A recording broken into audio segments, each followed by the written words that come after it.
में देखेंगे तो निर्गुण निराकार में कोई रूप है? नहीं है, कोई रूप नहीं है। वो कहेंगे हमारे इस पेन में भी भगवान है, हमारे इस पंखे में भी भगवान है, हमारे इस किताब में भी भगवान है। तो निर्गुण निराकार में कोई भी मूर्त या कोई भी रूप नहीं होगा, नहीं कोई आकार होगा। पहली बात आप यहां से देखें। और देखिए दूसरी बात, यहाँ भजन होंगे, कीर्तन होंगे, इसी के अलावा आदि जो पूजा पाठ है वो सारे कार्य यहाँ होंगे। लेकिन क्या इधर किसी भी प्रकार का पूजा पाठ, नृत्य, भजन, कीर्तन आदि होगा क्या? नहीं। तो यहाँ पर किसी भी प्रकार का कार्य वर्जित होगा। यहाँ इसके अंदर ये माना जाता है कि हमारा जो भगवान है वो कण कण में व्याप्त है। किसके अंदर है? तो दोस्तों ध्यान रखना, कण कण में व्याप्त है। कण कण में व्याप्त भगवान को माना जाता है। ये कहा कि हमारा राम कोई मूर्ति का कार्य नहीं है, या हमारा जो भगवान है किसी स्ट्रक्चर का आधार नहीं है, किसी भी प्रकार के आधार की जरूरत नहीं है। हमारा भगवान कैसा है? कण कण में व्याप्त है। और देखो तीसरा यहां दोस्तों आपको ध्यान रखना कि किसी न किसी प्रकार का विशिष्ट सिद्धांत होगा। क्या होगा? सिद्धांत। या तो आप इसको कह सकते हैं मत, कह सकते हैं, क्या कह सकते हैं? मत या सिद्धांत। और इधर या मत या सिद्धांत नहीं मिलेंगे, इधर मत और सिद्धांत। तो तीनों। और दोस्तों ध्यान रखना यहाँ कोई भी मूर्त रूप या स्वरूप नहीं। इसके अलावा मूर्ति पूजा, इसके अलावा आप और देखेंगे तो भजन, कीर्तन, नृत्य आदि पर पाबंदी इसमें होगी, इसमें नहीं है। इसके अलावा इधर मत होगा, सिद्धांत होगा, किसी न किसी प्रकार के विशिष्ट मत को ये फॉलो करेंगे। और इधर कौन है दोस्तों? इधर इनके किसी भी प्रकार का मत या सिद्धांत का पालना नहीं। और देखो इसी सगुण निर्गुण में कल आपने कुछ नाम लिखे। जैसे आप सगुण में देखेंगे तो एक मीराबाई है। कौन है? मीरा। गौरीबाई है। गौरी के अलावा भक्त कवि दुर्लभ जी है। कौन है? दुर्लभ जी। रामानंद, या जिसके अलावा रामानंदी संप्रदाय इसको कह सकते हैं, क्योंकि रामानुज का हम नाम पढ़ते हैं लेकिन रामानुज का कोई संप्रदाय नहीं है, है ना। उनका एक सिद्धांत दिया हुआ और उसी का सिद्धांत का फॉलो उन्होंने या उनके जो शिष्य हुए रामानंद ने किया। आगे मैं पूरा ये बेसिक से आपको बताऊंगा कि कैसे वैष्णव संप्रदाय है। अभी मोटा मोटा आप देखिए रामानंद के बाद हम राजस्थान के अंदर एक पढ़ते हैं संप्रदाय, गौड़ीय संप्रदाय। कौन सा है? गौड़ीय संप्रदाय। एक हम पढ़ते हैं दोस्तों वल्लभ संप्रदाय। कौन सा पढ़ते हैं? वल्लभ संप्रदाय। राजस्थान में हमारे अजमेर के अंदर यही पास में है निम्बार्क संप्रदाय। कौन सा है? निम्बार्क। एक हम पढ़ते हैं रसिक संप्रदाय। कौन सा संप्रदाय? ये मोटा मोटा मैंने अनुमान बता दिया कि ये सब किसमें है, ये सब किसमें है? सगुण में। डेली की यही रूपरेखा रहेगी। जो आपने कल पढ़ा उसका मैं 5-7 मिनट आपको रिवीजन कराऊंगा। आप सबकी भी नैतिक जिम्मेदारी है, जो आपने घर पे आज जो मैंने मेरे से कल पढ़ा है वो आप घर पे जाकर जरूर पढ़ के आएंगे, करेंगे, ठीक है। देखो अब आप जितने भी इधर बचे वो आपके इसमें आ जाएंगे। इधर जो भी जितने भी बचे वो सब किसमें आएंगे? निर्गुण में। जो जितने भी बच्चे इनके अलावा वो सब निर्गुण के अंदर आ जाएंगे। अब आप चरणदासी को लो, या इसके अलावा रायदासी को लो, रेदास, और रेदास भी कैसा है? निर्गुण निराकार। मीरा जो कि उन्हीं की भक्त हुई है जिसने दासी संप्रदाय की स्थापना की, मीरा सगुण के अंदर है। आप कबीर को लो, आप धन्ना जी जाट को लो, आप किसी को भी लो, तो ये सारे जो बच्चे किसमें आ जाएंगे? वो सब आ जाएंगे निर्गुण निराकार भक्ति स्वरूप में। तो ये बातें देखी। इसके अलावा आपने कल और बातें देखी कि हम दो प्रकार से भगवान को पढ़ते हैं। एक को पढ़ते हैं दोस्तों हम शिव के नाम से। किसको नाम से? शिव। और दूसरा होता है दोस्तों विष्णु। कौन सा होता है? विष्णु। शिव को मानने वाले कहलाए शिव। क्या कहलाए? शिव। विष्णु को मानने वाले क्या कहलाए? वैष्णव। लेकिन आप देखेंगे कि ये तो है दोस्तों भक्त, ये क्या है? भक्त। माता को मानने वाले या शक्ति को मानने वाले कहलाए शाक्त। क्या कहलाए? शाक्त। अब दोस्तों यहां ध्यान रखना, शिव को मानने वाले जो संत हैं वो क्या कहलाएंगे? नयनार कहलाएंगे। अरे जिनके नयन है 3 और उनके जो अगर कोई अनुयायी है वो क्या कहलाए? नयन। तो वो नयनार कहलाए। विष्णु के अवतारी या दोस्तों विष्णु के जो संत हैं, विष्णु को मानने वाले जो संत है वो क्या कहलाएंगे? आलवार। तो ये आलवार संत इस प्रकार हुए। तो ये थोड़ा ध्यान रख लेना, बेसिक सा क्लासिफिकेशन हम इस प्रकार पढ़ते हैं कि ये नाम पूछा गया, आरपीसी ने ये पूछा है कि शिव को मानने वाले संत क्या कहलाते हैं, विष्णु को मानने वाले संत क्या कहलाते हैं। और देखो हमने कल चर्चा की शिव के मानने वाले कुछ संप्रदाय के बारे में, और राजस्थान के अंदर हमारे 2 ध्यान रखने हैं। तो शिव को मानने वाले कहलाएंगे क्या? शिव। और शिव के अंदर आपको टोटल ध्यान रखने हैं 5। कितने ध्यान रखने हैं? 5। सबसे पहले हमारे राजस्थान में आता है नाथ संप्रदाय। कौन सा आता है? नाथ। दूसरा आता है पाशुपत। कौन सा आता है? पाशुपत। तीसरा आता है लिंगायत, या आप उसको कह सकते हैं कापालिक। कौन सा कह सकते हैं? कापालिक। चौथा आता है लिंगायत, लिंग रूप में जो भगवान शिव की पूजा करे तो दोस्तों ध्यान रखना लिंगायत। और 5वां कश्मीरी सेव। क्या इन 5 में से आपके सारे काम के हैं? नहीं। ये 3 आपके कोई काम के नहीं है, नहीं कभी आपसे कोई पूछा जाएगा। कापालिक की सबसे बड़ी विशेषता शमशान में रहते हैं। अघोरी इन्हीं का एक प्रकार का, आप इसका कह सकते हैं ये एक प्रकार का इन्हीं का एक वर्जन है, या इन्हीं का एक प्रकार का अन्य प्रकार है। कापालिक कपाल के अंदर भोजन करते हैं, शमशान में रहते हैं, भस्म अपने यहाँ पर लगाते हैं। और ये थोड़ा ध्यान रखना कि ये कापालिक लोग या राजस्थान के अंदर इनका कोई विशेष महत्व नहीं है। लिंगायत जो भगवान शिव की लिंग में के रूप में पूजा करे, और कश्मीरी शैव संप्रदाय जो कि कहाँ पर मुख्यतः पाया जाएगा, जम्मू कश्मीर के अंदर। अब देखो आगे, ये तो हमने देखा, लेकिन हमारे जो राजस्थान के अंदर आपको जो मुख्य रूप से पढ़ना है, आपके जो बोर्ड एग्जाम लेगा वो इन दो संप्रदाय से बार बार क्वेश्चन पूछा जाएगा। आज तक इनसे ही पूछा गया और इन्हीं से पूछा जाएगा। कारण क्या है, अब देखो राजस्थान में या इस नाथ संप्रदाय की पहले हम बात करते हैं, तो मैंने कहा कि कल भगवान शिव कहां पर बैठे थे, कैलाश पर्वत पर। माता पार्वती को सारी यौगिक विद्या का रहस्य सिखा रहे थे। उसी समय एक व्यक्ति जो कि किसके पेट में बैठा था, मछली के पेट में, और मछली के पेट में रहकर जिसने भगवान शिव से ये सारी यौगिक विद्याएं सीख ली, और वो व्यक्ति क्या कहलाया, मत्स्येंद्रनाथ। तो मछली के पेट में रहकर यौगिक विद्याएं सीख ली, वो इसलिए कहलाया मत्स्येंद्रनाथ। तो दोस्तों ध्यान रखना, मछली को ही हम क्या कहते हैं, मत्स्य, क्या कहेंगे, मत्स्य। तो ये कहलाएगा मत्स्येंद्रनाथ। और मत्स्येंद्रनाथ नाथ संप्रदाय के प्रवर्तक है। कालांतर में हम और देखते हैं कि इन्हीं के कोई शिष्य बनते हैं, जिसको हम कहते हैं, दो शिष्य है। एक दोस्तों गोरखनाथ जी, क्या नाम है, गोरखनाथ जी। तो गुरु गोरखनाथ जी, ज्यादा इनका जो कार्यभाव रहा वो यूपी के अंदर रहा। इसके अलावा हमारे राजस्थान के अंदर एक और व्यक्ति रहे, जालंधर नाथ। तो जालंधर नाथ का पहले बात कर लेते हैं। इनका जो केंद्र रहा दोस्तों वो सिरे मंदिर रहा। कौन सा मंदिर है, सिरे मंदिर। और सिरे मंदिर कहां पर है, जालोर के अंदर कन्यागिरी पहाड़ी पर। तो दोस्तों ये ध्यान रखना। और इधर देखो, गोरखनाथ जी के 4 शिष्य या 4-5 शिष्य जिनके बारे में आरपीएससी ने भी पूछा है। तो वो 4-5 शिष्य कौन कौन से हैं, सबसे प्रमुख है दोस्तों भरतहरि। कौन है, भरतहरि। तो उज्जैन के राजा भरतहरि। उसके बाद में दूसरे दोस्तों जसनाथ जी, क्या नाम है, जसनाथ जी। तीसरे हैं जाम्बो जी। तो जाम्बो जी के अलावा चौथे हैं गोगा जी। और एक राजस्थान में हरि सिंह जी सांकला। तो दोस्तों ये 5 नाम जो कि आपको ध्यान रखने हैं, हरि सिंह जी सांकला, ये 5 नाम है जो कि आपको याद रहने चाहिए। आगे देखो, भरतहरि, जसनाथ जी, जाम्बो जी, गोगा जी, और ध्यान रखना हरि सिंह जी सांकला। कल हमने देखा उज्जैन के राजा थे जो कि उज्जैन के राजा भरतहरि। और जब रानी पिंगला के बारे में सारा उन्हें स्टोरी पता चली कि ये मुझसे प्रेम नहीं करती है, तब अपना संपूर्ण राजपाट अपने छोटे भाई विक्रमादित्य को दे दिया और कहा कि विक्रमादित्य तू राजपाट संभाल, और मैं भतीजे ये इस गोपीचंद को साथ लेकर मैं ईश्वर प्राप्ति के लिए जा रहा हूँ। गुरु के कहने पर राजपाट त्याग दिया, वहां उज्जैन को छोड़कर राजस्थान के सरिस्का के जंगलों में आ गए। यहाँ जंगलों में आकर अपना धूणा स्थापित किया। धूणा का मतलब हवन कुंड। और जब हवन कुंड स्थापित किया तो उसके बाद में यहीं पर वो रहने लगे। आज भी देखो कि राजस्थान में कनफड़े नाथों का धूणा कहाँ पर लगता है, तो भाद्रपद के महीने में कनफड़े नाथों का धूणा यहीं पर लगता है। यहीं पर मेला लगता है इन कनफड़े नाथों का। तो दोस्तों अलवर के सरिस्का में आए। यहीं पर दोस्तों 3 ग्रंथों की रचना इनके भतीजे गोपीचंद ने की। कौन कौन से ग्रंथ या शतक है, सारी आवाज वैसी की वैसी आ रही जैसे तारक मेहता के अंदर आती है ना, वैसी की वैसी आ रही है। देखो, नीति शतक, श्रृंगार शतक और वैराग्य शतक। पिंगला की नीति खराब, वैराग्य उत्पन्न हुआ, वैराग्य शतक। और श्रृंगार किसके लिए करती थी, कोतवाल या सेनापति के लिए। तो ये थोड़ा ध्यान रखना। अब हमने कल इसके बाद में भी और रूपरेखा देखी। हम नाथ संप्रदाय की बात करते हैं। कौन से संप्रदाय की बात करते हैं, नाथ संप्रदाय के। राजस्थान में नाथ संप्रदाय के 2 केंद्र है, एक माननाथी का केंद्र और दूसरा दोस्तों किसका, वैरागपंथी का केंद्र। किसका है, वैरागपंथी। माननाथी के अंदर जो प्रमुख व्यक्ति था दोस्तों जिसने संरक्षण दिया वो था मानसिंह। कौन था, मानसिंह। 1802 में ये मानसिंह आत्महत्या करने वाला था। गुरु आयस देवनाथ ने कहा, किसने कहा, आयस देवनाथ ने, अरे कि तू कहां आत्महत्या करने वाला है, तेरा तो राजयोग लिखा, तू राजा बनेगा, तू अभी थोड़ा मेरे कहने से आत्महत्या का जो इरादा किया वो त्याग दे। आयस देवनाथ के कहने पर मानसिंह अपनी आत्महत्या का इरादा त्याग देता है। 1803 में इसी का भाई जो कि भीम सिंह था सर्पदंश से मारा जाता है। और उसके बाद में 1803 से लेकर 1843 तक अगले 40 वर्षों तक जोधपुर का राजा कौन रहा, मानसिंह। मानसिंह राजा बनते ही राजगद्दी पर पहले किसको बिठाया, गुरुजी को। और गुरुजी आयस देवनाथ को गद्दी पे बिठाया, नाथों को आश्रय दिया। और जब नाथों को आश्रय दिया तो इन्हीं नाथों के लिए इसने उस समय आप देखेंगे तो एक मंदिर बनवाया जिसको हम किस नाम से जानते हैं दोस्तों, मान सिंह ने आश्रय दिया।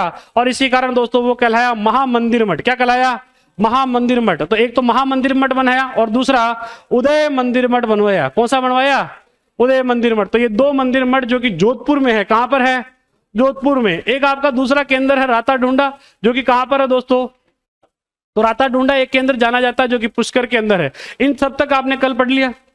यहां तक आपका कंप्लीट हो चुका। उसके बाद में और देखो तो ये तो कहाँ का था दोस्तों, राजस्थान में नाथ संप्रदाय के 2 ही केंद्र हैं। आप पहला इसको कह सकते हैं, दूसरा इसको कह सकते हैं। इसके अलावा राजस्थान में नाथ संप्रदाय के और केंद्र नहीं है। अब एक हम राजस्थान में जसनाथ जी को पढ़ते हैं और जसनाथ जी के बारे में ये माना जाता है कि वो भी नाथ संप्रदाय के अनुयायी रहे, क्योंकि गोरखनाथ जी से उन्होंने दीक्षा ग्रहण ली और उसके बाद में वो भी नाथ संप्रदाय के ही केंद्र माने जाते हैं। तो ये नाथ संप्रदाय के बारे में आप कल स्टार्ट यहां तक पढ़ चुके हैं, यहां तक कंप्लीट हो गया। और देखो आगे, अब हम एक और संप्रदाय को शुरू करते हैं दोस्तों, वो है पाशुपत संप्रदाय। कौन सा संप्रदाय है? आप इसको शिव को मानने वाले दूसरा लिख सकते हैं, पाशुपत संप्रदाय। कौन है? पाशुपत संप्रदाय। लिखना कुछ नहीं है, सबका ध्यान बोर्ड पर, मैं लिखवा दूंगा, पूरा टाइम दूंगा। आप सब, मैं जितना मैं आपको यहाँ पढ़ा हूं, जब उस समय आपका ध्यान इधर बोर्ड पर, आपको पर्याप्त समय दिया जाएगा, बस थोड़ा आपको हाथ की स्पीड बढ़ानी है। देखो पाशुपत संप्रदाय, इस संप्रदाय के दोस्तों प्रवर्तक है लकुलिस। क्या नाम है? संत लकुलिस। अब देखो संत लकुलिस इस संप्रदाय के क्या दोस्तों? प्रवर्तक है। प्रवर्तक का माना मतलब क्या है? जो कि मूल व्यक्ति है। प्रवर्तक का मतलब क्या होता है? जो कि मूल व्यक्ति है, जिसने, जैसे मान लो क्वालिटी एजुकेशन है, इस क्वालिटी एजुकेशन को शुरू करने का जो श्रेय जाता है वो किसको जाता है? नरेंद्र सर को। तो इस पाशुपत संप्रदाय की नींव स्थापना करने वाला व्यक्ति कौन है? संत लकुलिस। संत लकुलिस ने राजस्थान के अंदर एक स्थान पड़ता है। आप जैसे अगर नीचे अगर राजस्थान के दक्षिणी क्षेत्र के अंदर जाएंगे तो यहाँ आपको पता चलेगा कि राजस्थान के इस दक्षिणी क्षेत्र में यहाँ पर है मेवाड़। क्या दोस्तों? मेवाड़। आप उसे कह सकते हैं उदयपुर। क्या कह सकते हैं? उदयपुर। यहाँ मेवाड़ के अंदर आप देखेंगे तो दोस्तों एक मंदिर बना हुआ है, आज जाएंगे तो आपको, और वो है एक स्थान कैलाशपुरी। कौन सा स्थान है? कैलाशपुरी। कैलाशपुरी में आप जाएंगे तो यहाँ पर एक मंदिर बना हुआ जो कि किसका है? भगवान शिव का है। किसका है? शिव का। और शिव के उस रूप को कहा जाता है एकलिंग नाथ जी। क्या कहा जाता है? एकलिंग नाथ जी। ये एकलिंग नाथ जी का मंदिर बना हुआ उदयपुर के अंदर एक गांव है कैलाशपुरी गांव। कौन सा गांव है? कैलाशपुरी गांव में एकलिंग नाथ जी का मंदिर बना हुआ है। ये मंदिर मूल रूप से बनाया किसने? आज आप इसकी फोटो देखे दोस्तों कि ये मंदिर आज कैसा दिखता है। उस समय तो खैर ऐसी कोई डिजाइन नहीं थी, तो ये आज के समय में ऐसा मंदिर, वहां पर आज उदयपुर में जाओगे तो एकलिंग नाथ जी का मंदिर आपको दिखेगा। ये मूल मंदिर, जिसके बारे में ये बातें मिलती है कि ये मूल मंदिर कोई व्यक्ति जिसको हम राजस्थान में बप्पा रावल के नाम से जानते हैं। किसे जानते हैं? बप्पा रावल। तो देखो बप्पा रावल के नाम से जो व्यक्ति जाना जाता है, उसी को और एक नाम से हम जानते हैं जिसको हम कहते हैं काल भोज। किस नाम से जानते हैं? ये व्यक्ति एक ही है, इसको अलग अलग नामों से हम जानते हैं। मेवाड़ के आदि पुरुष के नाम से भी नहीं जानते हैं। ये व्यक्ति उस समय गायें चराता था। बप्पा रावल किसी समय यहाँ इस क्षेत्र में गायें चराता था हरित ऋषि की, और जब हरित ऋषि की गायें चराता और हरित ऋषि की गायें चराने के दौरान ही उस समय यहाँ पर ये जो उदयपुर था या मेवाड़ था, उस समय दोस्तों ये देखेंगे कि हरित ऋषि के जब गायें चराता था तब इसे हरित ऋषि का आशीर्वाद प्राप्त हुआ, और हरित ऋषि के आशीर्वाद प्राप्त होने के बाद इसने इस क्षेत्र के अंदर यहाँ पर दोस्तों मौर्यों को पराजित किया। किसको पराजित किया? मौर्यों को। तो दोस्तों ध्यान रखना, यहाँ पर मौर्यों को पराजित कर यहाँ पर इसने एकलिंग नाथ जी का एक प्रसिद्ध मंदिर, जिसको किस नाम से जानते हैं?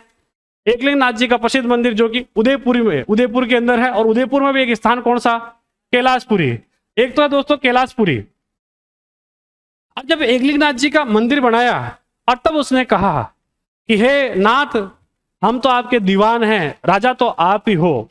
क्या कहा बप्पा रावल ने? कि हे नाथ, हम तो दीवान हैं, राजा तो कौन हो? आप ही हो। हमें चलाने वाले आप हो, हम तो काम करने वाले हैं, हम तो आपके सेवक है, हम तो आपके दास है। और राजा किसको घोषित किया बप्पा रावल ने? एकलिंग नाथ जी को। तो एकलिंग नाथ जी का मंदिर, जो कि दोस्तों ध्यान रखना, इसी को एक व्यक्ति हुआ जिसने दोस्तों ध्यान रखना बप्पा रावल को, आप देखेंगे दोस्तों तो चार्ल्स मार्टेल ने क्या कहा, तो दोस्तों ध्यान रखना बप्पा रावल जो कि दोस्तों इस समय में इस क्षेत्र का पूरा, अगर उस समय देखें तो पूरा प्रशासन ये संभाल रहा था, पूरा वह शासक था, और इसने एकलिंग नाथ जी को यहाँ का राजा घोषित किया। क्या घोषित किया? राजा। तो दोस्तों ध्यान रखना, यह मूल मंदिर है जो कि राजस्थान में पाशुपत संप्रदाय का है। एक ही मंदिर है जो कि दोस्तों ध्यान रखना किस संप्रदाय का है? पाशुपत संप्रदाय का है। तो दोस्तों ध्यान रखना, यह प्रमुख मंदिर है जो कि पाशुपत संप्रदाय का है। और आप देखेंगे तो अलग अलग हमें मंदिर देखने हैं, लेकिन राजस्थान में आप देखेंगे तो नाथ संप्रदाय के हमें दो ही चीजें देखनी है। एक तो नाथ संप्रदाय एक लिए शिव को मानने वाला, और दूसरा कौन सा है? पाशुपत संप्रदाय। तो शिव जी के अंदर आपको ज्यादा से ज्यादा दो चीजें देखनी है। एक कौन सा देखेंगे?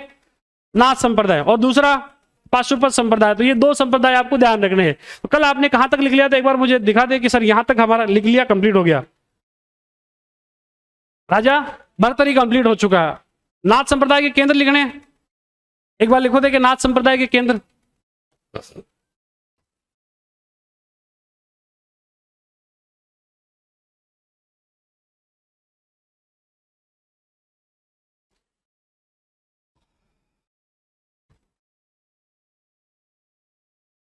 देखो आज थोड़ी गर्मी ज्यादा है।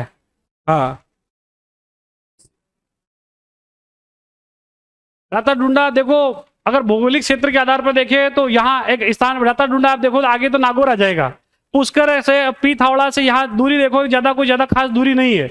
आप भौगोलिक दूरी देखें, यहाँ आप राजस्थान के अंदर देखेंगे तो इधर देखो, यहाँ आपका लगभग अजमेर के पास ये मोटा मोटा आपका नागौर, तो यहाँ जिनकी सीमा बन रही है। इधर जाओगे तो पुष्कर में, यहाँ पुष्कर, और इधर जाओगे तो बीच में राता डूंडा, तो ज्यादा कोई विशेष फर्क नहीं है। आप जिले तो आपके 19 और बन गए, कहाँ तक आप जिले याद करते फिरोगे, नहीं हो सकेंगे आपको जिले याद, क्योंकि आप पर्टिकुलर एक एक जिले को नहीं पढ़ पाओगे।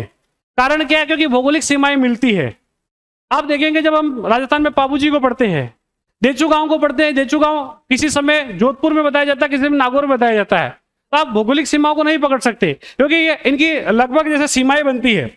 हम जब राजस्थान में अभी में जनजातीय आंदोलन पढ़ा गया, जनजातीय आंदोलन में देखोगे तो एक, अब जब हम जनजातीय आंदोलन पढ़ते हैं, 1857 क्रांति पढ़ते हैं, तो एक नाम आता है यहाँ सिरोही के अंदर और बांसवाड़ा, नीचे आप देखोगे तो यहाँ पर डूंगरपुर है, इसके नीचे बांसवाड़ा है, और यहाँ पर सिरोही और यहाँ पर डूंगरपुर की सीमा पर एक गांव है जिसको हम कहते हैं अंबादरा गांव। कौन सा कहते हैं? अंबादरा। तो राजस्थान में एक बड़ा एक मूलभूत अंतर मिलता है कि इन गांवों के नाम को हम कभी इसके इधर वाले जिले में पढ़ते हैं तो कभी इधर वाले जिले में पढ़ते हैं, क्योंकि इसमें एक पर्टिकुलर मिथ है। क्योंकि जब हमारा राजस्थान में एकीकरण हुआ और एकीकरण के बाद जिलों का विभाजन हुआ, आप सन भी पढ़ते हैं, जैसे मान लो हम जब सन पढ़ते हैं तो उस समय हमारे जो ये आज का इंग्लिश कैलेंडर चल रहा है वैसा कैलेंडर नहीं था। हम जो पूरे सन पढ़ते हैं वो विक्रम संवत के आधार पर पढ़ते हैं। किसके आधार पर पढ़ते हैं? विक्रम संवत के आधार पर। तो जब भी आप इन सन के बारे में कुछ भी आप चीजें पढ़ेंगे, जैसे आप मुख्य रूप से सनों के बारे में पढ़ेंगे, जैसे हम अगर हम राजस्थान में जैसे हम भोमट क्षेत्र के अंदर कुछ कारण हुए या उनके कोई घटनाएं हुई, तो आप देखेंगे तो तिथि में एक आधा दिन का अंतर मिल जाता है। कई जगह उसमें एक एक दिन का फर्क इस कारण मिलता है कि उस समय इंग्लिश कैलेंडर नहीं था। हम उस विक्रम संवत को वापस निकालते हैं इस इंग्लिश कैलेंडर के आधार पर, और इस कारण ये एक दिन का अंतर मिलता है। आप देखेंगे तो भौगोलिक ये जो आज जो सीमाएं बनी हुई है, क्योंकि हमने जब विभाजन किया, या दोस्तों विभाजन के बाद आप देखेंगे जब एकीकरण हुआ और एकीकरण में हमारे जिले बने, उसके बाद में भी हमारे बहुत सारे जिले हैं जो कि नए रूप से बने हैं। जब नए जिले बने तो उसके बाद में ये जो कुछ स्थान थे, कोई किधर चला गया कोई किधर चला गया, तो इसलिए वो उसमें आपके राजस्थान में भी एक सबसे बड़ी कमी ये मिलेगी कि ये जो स्थान है उसका पर्टिकुलर जिला आप नहीं ढूंढ पाओगे। उसमें स्थान में फर्क आएगा, जिला स्थान वही रहेगा, जिला में फर्क आएगा। क्योंकि किसी समय वो ये जैसे आप देखेंगे तो हम एक युद्ध पढ़ते हैं जिसको हम बैटल ऑफ वाटरमेलन करते हैं। बैटल ऑफ वाटरमेलन कहां पर है? आप देखेंगे कि गांव की सीमा पर है। किस पर है? इधर देखेंगे तो ऊपर जाओगे तो बीकानेर आ गया, नीचे जाओगे तो नागौर आ गया। नागौर का शासक उस समय अमर सिंह राठौड़। कौन है? अमर सिंह राठौड़। ऊपर का शासक कर्ण सिंह। अमर सिंह राठौड़ उस समय शाहजहां की सेवा में गया हुआ है और उस पर वहां पर वहां प्रशासन खुद नहीं संभाल रहा है। बीकानेर का गांव इधर देखो तो जाखड़िया गांव, और ये जो सीमा लग रही है और इस सीमाओं पर ये गांव है, तो इसलिए ये पर्टिकुलर आप नहीं कह सकते कि कोई गांव अगर पर्टिकुलर किसी सीमा पर है। और जैसे आप इधर अंबादरा में जाएंगे तो ये, अब जब हम 1857 की क्रांति पढ़ते हैं, जब आबू का क्रांति पढ़ते हैं, तो आबू के अंदर क्रांति ये पढ़ते हैं कि यहाँ हमारे आबू सिरोही के अंदर ही हमारा एक मुख्यालय बना हुआ था एजीजी का। किसका? एजीजी का, जिसको हम एजेंट टू गवर्नर जनरल कहते हैं। ये एजीजी का मुख्यालय हमारे यहाँ बनाया गया, और वो आप देखेंगे तो माउंट आबू में था। लेकिन हम देखते हैं कि यहाँ पर जो क्रांति की आबू के अंदर 21 अगस्त के दिन 1857 के दिन जो यहाँ क्रांति हुई, और वो सिरोही के अंदर क्रांति थी, उसके बाद में यही सैनिक आगे बढ़े और चले गए दोस्तों कहां पर? एरिनपुरा में।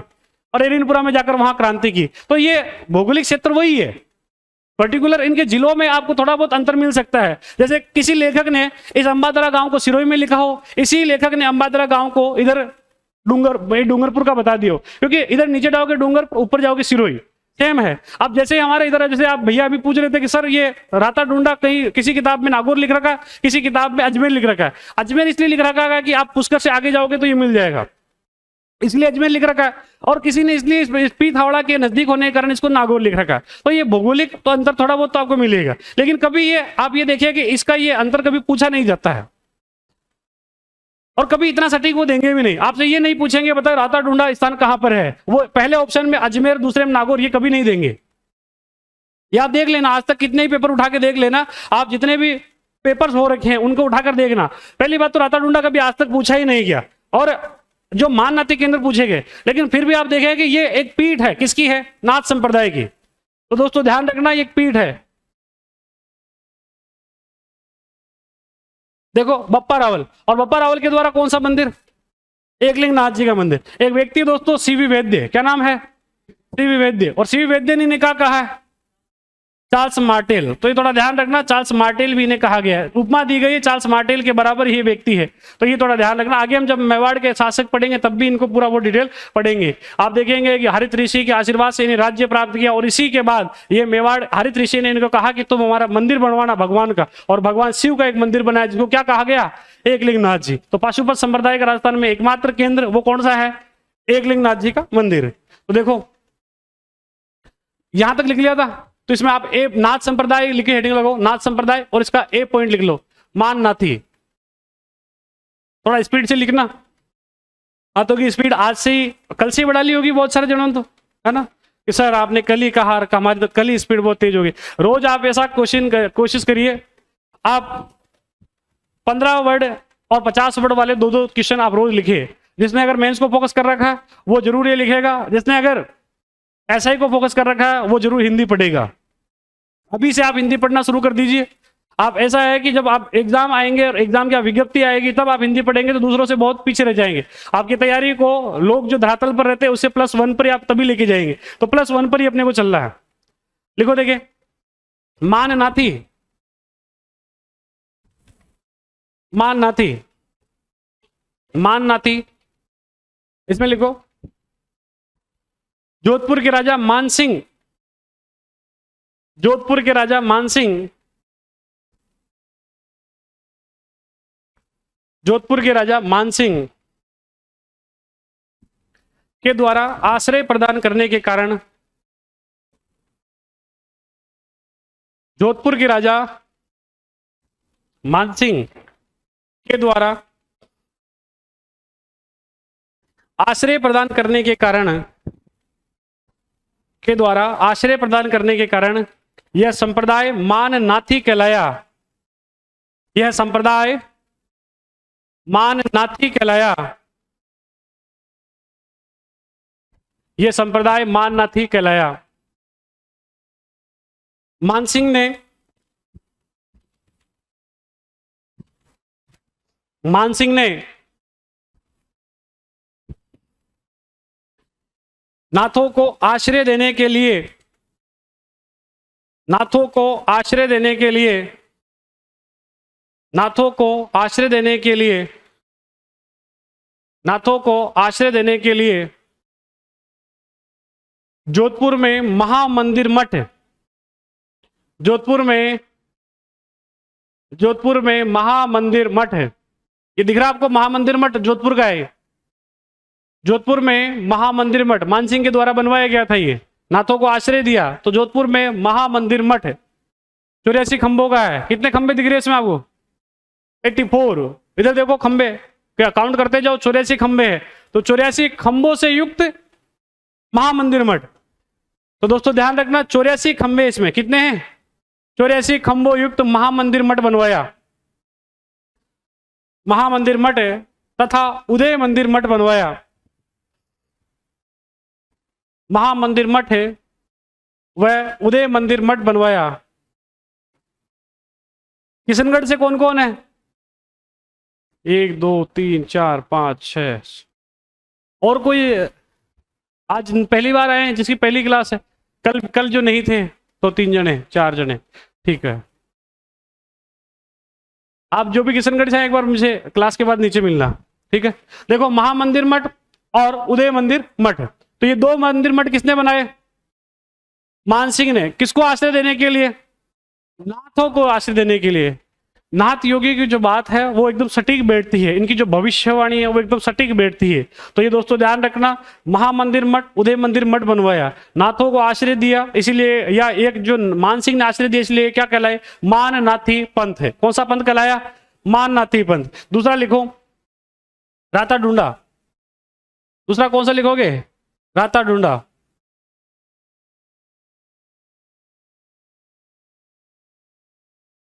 इसी का बी पॉइंट लिखो, या रेता ढूंढा गया, इसको क्या लिख सकते हैं आप, बैराग पंथी। इसको क्या लिख सकते हैं आप, बैराग पंथी। तो नाम लिख लेना, इसमें कोई ज्यादा अब बातें नहीं लिखनी है, बैराग पंथी, राता ढूंढा। अब इसमें लिखना अजमेर व नागौर की सीमा पर, अजमेर व नागौर की सीमा पर, नागौर की सीमा, अजमेर व नागौर की सीमा पर, पानी मंगो, अजमेर व नागौर की सीमा पर। आगे लिखो पाशुपत संप्रदाय, इंपोर्टेंट करना, पाशुपत संप्रदाय पूछा गया है। इस संप्रदाय के प्रवर्तक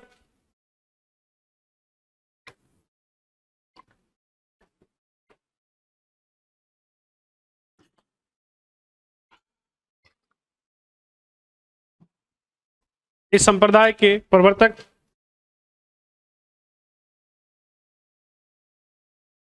इस संप्रदाय के प्रवर्तक संत लकुलीस हुए, संत लकुलीस हुए।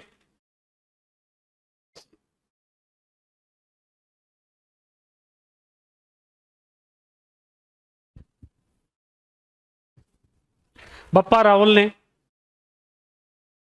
बप्पा रावल, बप्पा रावल ने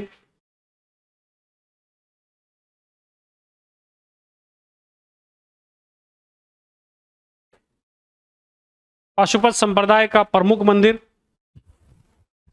पाशुपत संप्रदाय का प्रमुख मंदिर, बप्पा रावल ने पाशुपत संप्रदाय का प्रमुख मंदिर,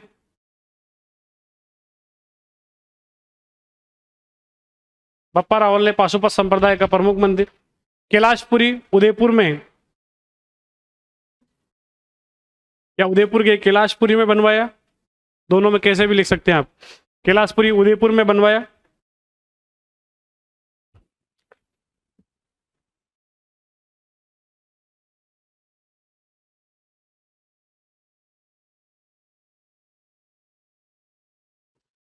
एकलिंगनाथ जी, एकलिंगनाथ जी, एकलिंगनाथ जी को बप्पा रावल ने, एकलिंगनाथ जी को बप्पा रावल ने, एकलिंगनाथ जी को बप्पा रावल ने मेवाड़ का राजा, मेवाड़ का राजा या शासक घोषित किया है, मेवाड़ का राजा या शासक घोषित किया। और राजा स्वयं, स्वयं को दीवान, स्वयं को एकलिंगनाथ जी का दीवान, स्वयं को एकलिंगनाथ जी का दीवान घोषित किया,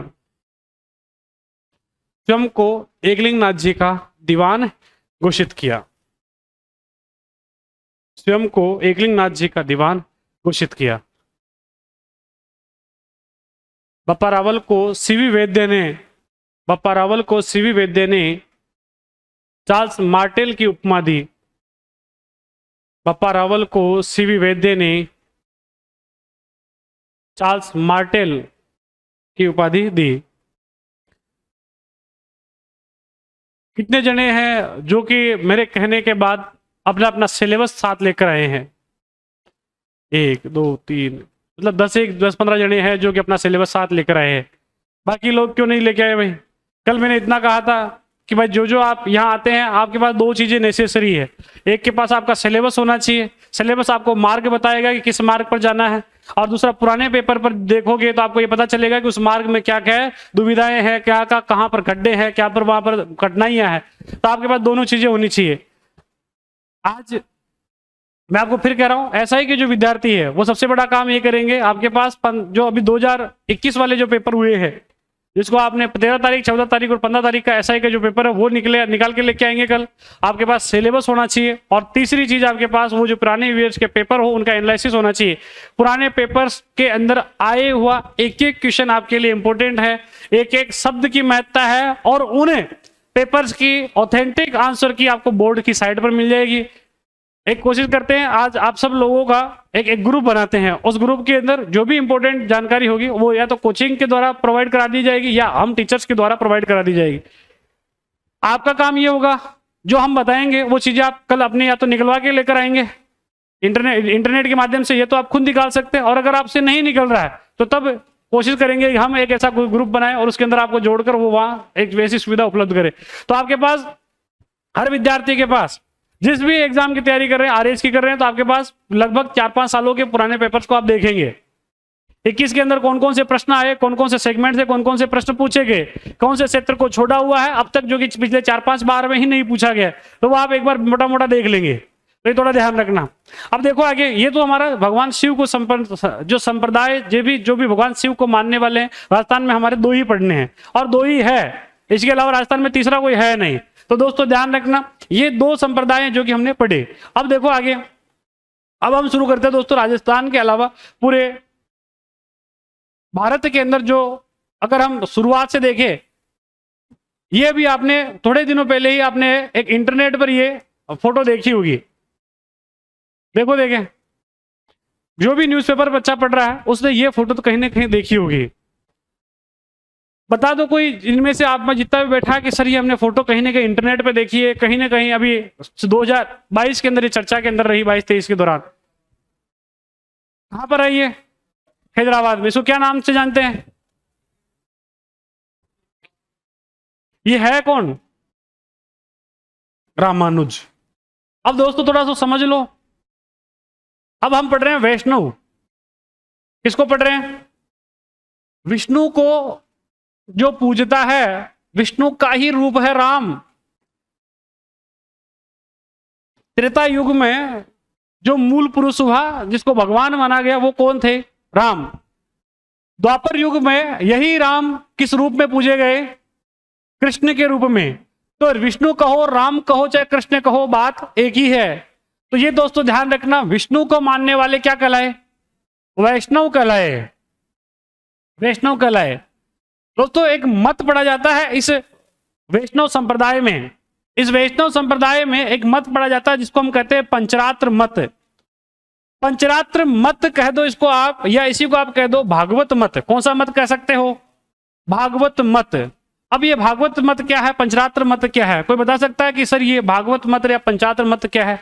इस रूप में भगवान विष्णु के 5 रूपों की पूजा की जाती है। ये जो मत लिखा हुआ है, विष्णु के कितने रूपों की पूजा? 5 रूपों की पूजा की जाती है। 5 रूप कौन कौन से हैं? तो देखो एक बार, 5 रूप भगवान विष्णु के, जिसमें सबसे पहला है दोस्तों कृष्ण, दूसरा है दोस्तों संकृष्ण। अब एक में आ रहा कृष्ण, दूसरे में आ रहा संकृष्ण। और ये संकृष्ण क्या है? कौन है संकृष्ण? बलराम। कौन है? बलराम। तो कृष्ण संकृष्ण। तीसरा दोस्तों प्रद्युम्न। कौन है? प्रद्युम्न। और चौथा है दोस्तों सांब। कौन है? सांब। और 5वें जो रूप है दोस्तों वो है अनिरुद्ध। कौन सा है? अनिरुद्ध। तो दोस्तों ध्यान रखना, भगवान विष्णु के 5 रूपों की पूजा की जाती है और वही मत कहलाता है। आरपीएससी ने 2016 के मेंस में पूछा, भागवत मत या पंचरात्र मत से आप क्या समझते हैं? तो भागवत मत या पंचरात्र मत भगवान विष्णु को पूजने वालों से संबंधित है, और इसमें भगवान विष्णु के 5 रूपों की पूजा की जाती है। कितने रूपों की पूजा की जाती है? 5। पहला है कृष्ण, दूसरा संकृष्ण जिसको हम कहते हैं बलराम, तीसरा प्रद्युम्न, सांब और अनिरुद्ध। तो भगवान विष्णु को मानने वाले 5 रूपों की पूजा की जाती है। दक्षिण भारत की बात करें तो दोस्तों दक्षिण भारत में किसी समय एक प्रसिद्ध महिला हुई और वो महिला भगवान विष्णु की भक्त थी। तो वो विष्णु का नाम क्या दोस्तों? अंडाल। तो दक्षिण भारत में अंडाल नामक एक प्रसिद्ध विष्णु की भक्त हुई है। तो दोस्तों ध्यान रखना, ये पूछा गया प्रश्न है कि अंडाल नामक प्रसिद्ध महिला संत का संबंध किस भगवान से रहा है? तो अंडाल का संबंध किससे रहा है? भगवान विष्णु को पूजने वाली वह थी। अब दोस्तों यहां आपको एक फोटो दिख रही होगी, ये फोटो किसकी है? ये है दोस्तों रामानुजाचार्य की। किसकी है? रामानुजाचार्य की। आप इन्हें रामानुजाचार्य कह लो या रामानुज कह लो, शॉर्ट में इनको रामानुज कहेंगे, ओरिजिनल नाम रामानुजाचार्य है। इनसे भी पूर्व दक्षिण भारत के अंदर एक और संत हुए, तो रामानुज से पूर्व एक और संत हुए जिसको हम किस नाम से जानते हैं। अब दोस्तों एक क्रम देखना, ये क्रम बड़ा इंपॉर्टेंट है। अगर आपने ये क्रम देख लिया तो आपको ये पूरा भक्ति आंदोलन, पूरा जो इसकी शुरुआत है वो सारी चीज समझ में आ जाएगी। सबसे पहले हुए दोस्तों यमुनाजाचार्य, क्या नाम है? यमुनाजाचार्य। यमुनाजाचार्य के ही शिष्य हुए रामानुज। कौन हुए? रामानुज, या इसे आप कह सकते हैं रामानुजाचार्य। रामानुज के फिर एक शिष्य हुए जिनको हम जानते हैं रामानंद के नाम से। किस नाम से जानते हैं? रामानंद। दक्षिण भारत में रामानुजाचार्य ने, दक्षिण भारत में रामानुजाचार्य ने पहली बार भगवान राम की भक्ति शुरू की। किसकी भक्ति शुरू की है? राम की भक्ति शुरू की है। यहां दोस्तों शब्द पर गौर करना, मैं जो लिख रहा हूं, राम की भक्ति शुरू की है। माइंड को अलर्ट रखना, माइंड को अलर्ट रखने के लिए गाजर, चुकंदर, एलोवेरा, आंवला का जूस पी सकते हैं, है ना। तो दोस्तों सुबह सुबह हल्का हल्का फुल्का या शाम के समय, ये आप कोशिश कीजिए कि शाम को आपका जो खाना है 7 बजे 6 बजे पहले हो जाए। और उसके अलावा अगर आपको माइंड को अलर्ट रखना है, क्योंकि आपका सबसे काम आपका शरीर से नहीं है, आपका काम माइंड से है, इससे काम चलेगा। और इसको अलर्ट रखना, इसको टॉनिक देना आपका काम है। आप इसको टॉनिक देंगे तो जो काम, जो पढ़ाई आप 5 घंटे में कर रहे हो वो 2.5 घंटे 3 घंटे में करके उठ जाएंगे, और आपको सुपर पावर देगा ये। तो इसको आप, इसको जो जरूरत है वो आप पालक देवे, इसको आयरन की जरूरत होती है, इसको काम करने के लिए इसको चकुंदर की जरूरत है, वो चीजें आप इसको देवे, विटामिन की इसे जरूरत होती है। तो राम की भक्ति, यहां मैं शब्द क्या लिख रहा हूं? राम की भक्ति। आगे इन्हीं शब्दों में मैं चेंज करूंगा। रामानुज ने दक्षिण भारत में, कहां पर? दक्षिण भारत में राम की भक्ति शुरू की। रामानुज का जो मूल दोस्तों स्थान था वो था पेरम्बदूर। कौन सा था? पेरम्बदूर। पेरम्बदूर, जिसको आप आज का क्या कह सकते हैं? तिरुपति। तो तिरुपति आंध्र प्रदेश में इनका जन्म हुआ। तो दोस्तों ध्यान रखना, इनका जन्म हुआ। इसके अलावा ये किसके शिष्य बने? ये यमुनाचार्य के शिष्य बने। रामानुजाचार्य जिसने दक्षिण भारत में राम की भक्ति शुरू की। दक्षिण भारत में इनका जो प्रधान केंद्र, जिनका जो जन्म हुआ, तो जन्म का केंद्र पेरम्बदूर में इनका जन्म होता है। लेकिन इन्होंने अपना जो प्रमुख केंद्र बनाया वो बनाया दोस्तों मद्रास केंद्र। कहां बनाया दोस्तों? मद्रास। मद्रास के अलावा दोस्तों श्री कांचीपुरम। तो मद्रास और श्री कांचीपुरम, इन 2 स्थान को इन्होंने अपना प्रसिद्ध केंद्र बनाया। जन्म कहां पर है? पेरम्बदूर, तिरुपति के अंदर। इसके अलावा इनका जो प्रसिद्ध केंद्र रहे वो मद्रास और श्री कांचीपुरम, ये 2 एक स्थान रहे जो कि दोस्तों इनके प्रसिद्ध केंद्र रहे। अब दोस्तों यहां से समझना, रामानुजाचार्य ने एक सिद्धांत दिया, उस सिद्धांत को हम जानते हैं विशिष्टाद्वैतवाद सिद्धांत को। किस नाम से जानते हैं? विशिष्टाद्वैतवाद सिद्धांत। विशिष्टाद्वैतवाद सिद्धांत। एक और सिद्धांत की मैं बात करूं पूर्व में, इधर देखें, एक सिद्धांत जो हमारे मूल, यहां दोस्तों यहां एक पुरुष हुआ है जिसका नाम शंकराचार्य है, जिसको आदि पुरुष के नाम से जानते हैं अपन। किस नाम से जानते हैं? शंकराचार्य। तो शंकराचार्य के द्वारा एक सिद्धांत दिया गया जिसको हम कहते हैं अद्वैतवाद। कौन सा वाद? अद्वैतवाद। यानी अद्वैतवाद का मतलब क्या है? आत्मा और परमात्मा एक ही है, इसके अंदर कोई मूलभूत अंतर नहीं है। जीव और परमात्मा एक है। क्या है? जीव और परमात्मा एक है। ये सिद्धांत किसने दिया? शंकराचार्य ने। शंकराचार्य के बारे में और पढ़ते हैं हम कि शंकराचार्य ने पूरे भारत में 4 मठों की स्थापना की। और वो 4 मठ कौन कौन से हैं? श्रृंगेरी मठ, शारदा मठ, गोवर्धन मठ, ज्योतिर्मठ। तो ये 4 मठों की स्थापना इन्होंने पूरे भारत में की। तो देखो एक बार शंकराचार्य के बारे में ये प्रश्न पूछे गए तो थोड़ा ध्यान रहे। इनके द्वारा पूरे भारत में 4 मठों की स्थापना की गई है। कितने मठों की स्थापना की गई? 4। यहां दोस्तों आप देखेंगे तो द्वारिका है। क्या है दोस्तों? द्वारिका। जब आप इसको भारत के मैप के आधार पर देखेंगे तो आपको यह पता चलेगा कि यहां आप इस प्रकार का आपका मैप है ना, ये इस प्रकार। तो यहां गुजरात हो गया, ये आप इसको ऐसे मान ले, ये गुजरात। और गुजरात में आप देखेंगे तो सबसे एंडिंग का जो जिला है, सबसे यहां पर एंडिंग, वो सबसे एंडिंग में है दोस्तों कौन? द्वारिका। कौन सा स्थान है? द्वारिका।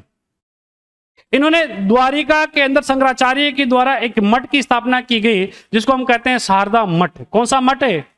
शारदा मठ। यहाँ आप नीचे देखेंगे तो यहाँ नीचे, यहाँ दोस्तों स्थान पड़ता है मद्रास। कौन सा स्थान पड़ता है?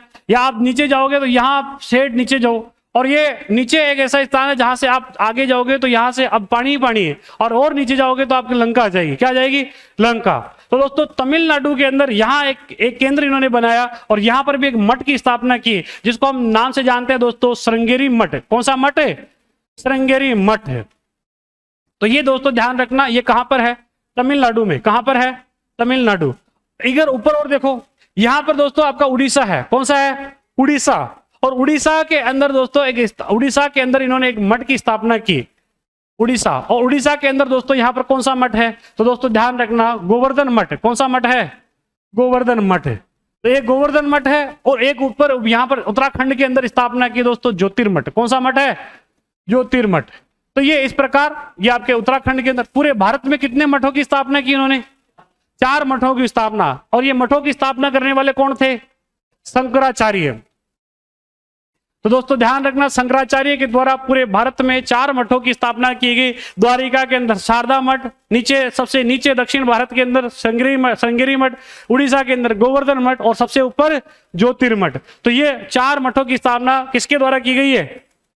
शंकराचार्य के द्वारा। अब आ जाओ इधर, तो रामानुज, और रामानुज के अलावा आप यहां देखें तो रामानुज ने जो सिद्धांत दिया वो कौन सा है? रामानुज ने जो सिद्धांत दिया विशिष्टाद्वैतवाद है। कालांतर में रामानुज के पास एक शिष्य आया जिसका नाम था रामानंद। यहां क्या है पीछे? नुज। यहां पर क्या है? नंद। तो नुज और नंद का ही फर्क है, आगे तो सेम है, रामा रामा। रामानुज के द्वारा विशिष्टाद्वैत सिद्धांत दिया गया, और इसके बाद में इनके एक शिष्य बने जो कि जिसका नाम था रामानंद। गुरुजी के पास आए, गुरुजी शिष्य बना लो। गुरुजी ने कहा शिष्य बना लेंगे बच्चा, और कहा कि शिष्य तो बना लेंगे, लेकिन मैं चाहता हूं कि तू तेरी कोई खुद की कोचिंग नहीं खोले, जो मेरी कोचिंग चल रही है उसी के अंदर तू काम करे। क्या कहा इनको? बोले मेरी जो कोचिंग है, रामानंद ने कहा, रामानुज ने कहा कि मेरी कोचिंग का नाम विशिष्टाद्वैत है। क्या कहा? इस दुकान पर ही तुझे काम करना, दूसरी दुकान नहीं खोलनी है। रामानंद ने कहा कि गुरुजी आप कहोगे जैसा कर लूंगा, लेकिन चेला बना लो। रामानंद को चेला बना लिया, और दोनों एक ही दुकान पर काम करने लगे, एक ही कोचिंग में पढ़ाने लगे। अब समझ में आई कुछ बात? यानी रामानुज और रामानंद ने जिस सिद्धांत का पालन किया, वो सिद्धांत कौन सा है? वो विशिष्टाद्वैतवाद सिद्धांत है। आप ये देखो दोस्तों, यहां से यहां रामानुज ने राम की भक्ति शुरू की है, लेकिन रामानंद पर पूरे भारत में जाने गए। जाने क्यों गए? आप देखो कि राम की भक्ति पहली बार कहां से शुरू हुई है?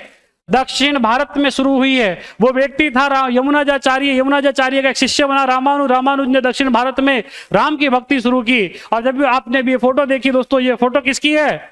अरे ये फोटो किसकी है? रामानुज की है। किसकी है? रामानुज की फोटो है। और ये रामानुजाचार्य हुए, इन्हीं के फिर शिष्य होंगे रामानंद। वो कौन होंगे? रामानंद। अब ये है दोस्तों रामानंद। कौन है? रामानंद। अब देखो रामानंद की विशेषता। रामानंद इलाहाबाद में जन्म हुआ। कहां पर जन्म हुआ? इलाहाबाद में जन्म हुआ। इलाहाबाद आपका कहां पर? यूपी के अंदर इलाहाबाद में जन्म हुआ। गुरुजी को कहा कि गुरुजी नौकरी पर रख लो, आपकी दुकान पर रख लो, आप जो कहोगे वही करूंगा। गुरुजी ने कहा देख, अलग कोचिंग नहीं खोलनी है, अलग कोई काम नहीं करना, जो काम करना है इसी मेरे नाम से ही करना है। और तब कहा कि गुरुजी आप जो कहोगे वैसा ही करूंगा। और तब एक सिद्धांत का अनुपालन किया, जिसको हम किस नाम से जानते हैं? विशिष्टाद्वैतवाद सिद्धांत। यानी विशिष्ट भी है, अद्वैत भी है। आप इसको 2 भागों में तोड़ोगे तो शंकराचार्य के सिद्धांत के आगे विशिष्ट शब्द लगा दिया। यानी इन्होंने कहा कि जो आत्मा और परमात्मा है वो विशिष्ट है। और वो विशिष्ट किस रूप में हो जाती है? जब उनका मिलन हो जाता है। क्या हो जाता है? जब ये आत्मा और परमात्मा का जब मिलन हो जाएगा तो ये दोनों अपने आप में क्या बन जाएगी? विशिष्ट बन जाएगी। विशिष्टाद्वैतवाद सिद्धांत। यानी इसमें 2 शब्द हैं दोस्तों, एक है विशिष्ट और दूसरा है अद्वैत। कौन सा है? अद्वैतवाद। तो विशिष्टाद्वैतवाद का सिद्धांत था, और इसी का पालन इन दोनों ने किया। अद्वैतवाद का सिद्धांत शंकराचार्य का है। एक का सिद्धांत बड़ा इंपॉर्टेंट का है, पूछा जाता है। आप देखो कर्मचारी बोर्ड ने ये क्वेश्चन कई बार पूछा है। इधर सिद्धांत देते, उधर मिलान करने के लिए कहते हैं। देखो, तो विशिष्टाद्वैतवाद सिद्धांत के लिए कहा विशिष्ट प्लस अद्वैतवाद सिद्धांत। और इसके अंदर क्या है? आत्मा और परमात्मा एक ही है, लेकिन जब ये मिलन हो जाएगा तो वो काम क्या हो जाएगा? विशिष्ट हो जाएगा। रामानंद ने राम की भक्ति शुरू की। किसकी भक्ति शुरू की? राम की। क्या आप यहां से देखेंगे दोस्तों कि क्या इनके गुरु ने जो भक्ति शुरू की है वो किसकी है? राम की भक्ति शुरू की है। तो रामानंद ने भी राम की भक्ति शुरू की। किसकी भक्ति शुरू की? राम की भक्ति। लेकिन राम की किस प्रकार की भक्ति? राम की दासीय भक्ति। कैसी भक्ति? सबसे बड़ी बात यहां से दोस्तों ध्यान रखना, राम की दासीय भक्ति शुरू की। दासीय भक्ति का मतलब इन्होंने वह भक्ति शुरू की जिसमें हनुमान को पूजा जाता है, जिसमें हनुमान का जो स्वरूप है और राम का जो स्वरूप है उसको पूजा जाता है। उसमें कहा गया कि हनुमान राम का क्या है? हनुमान राम का दास है, और वही दासीय भक्ति का उन्होंने प्रचलन किया। तो दासीय भक्ति शुरू की।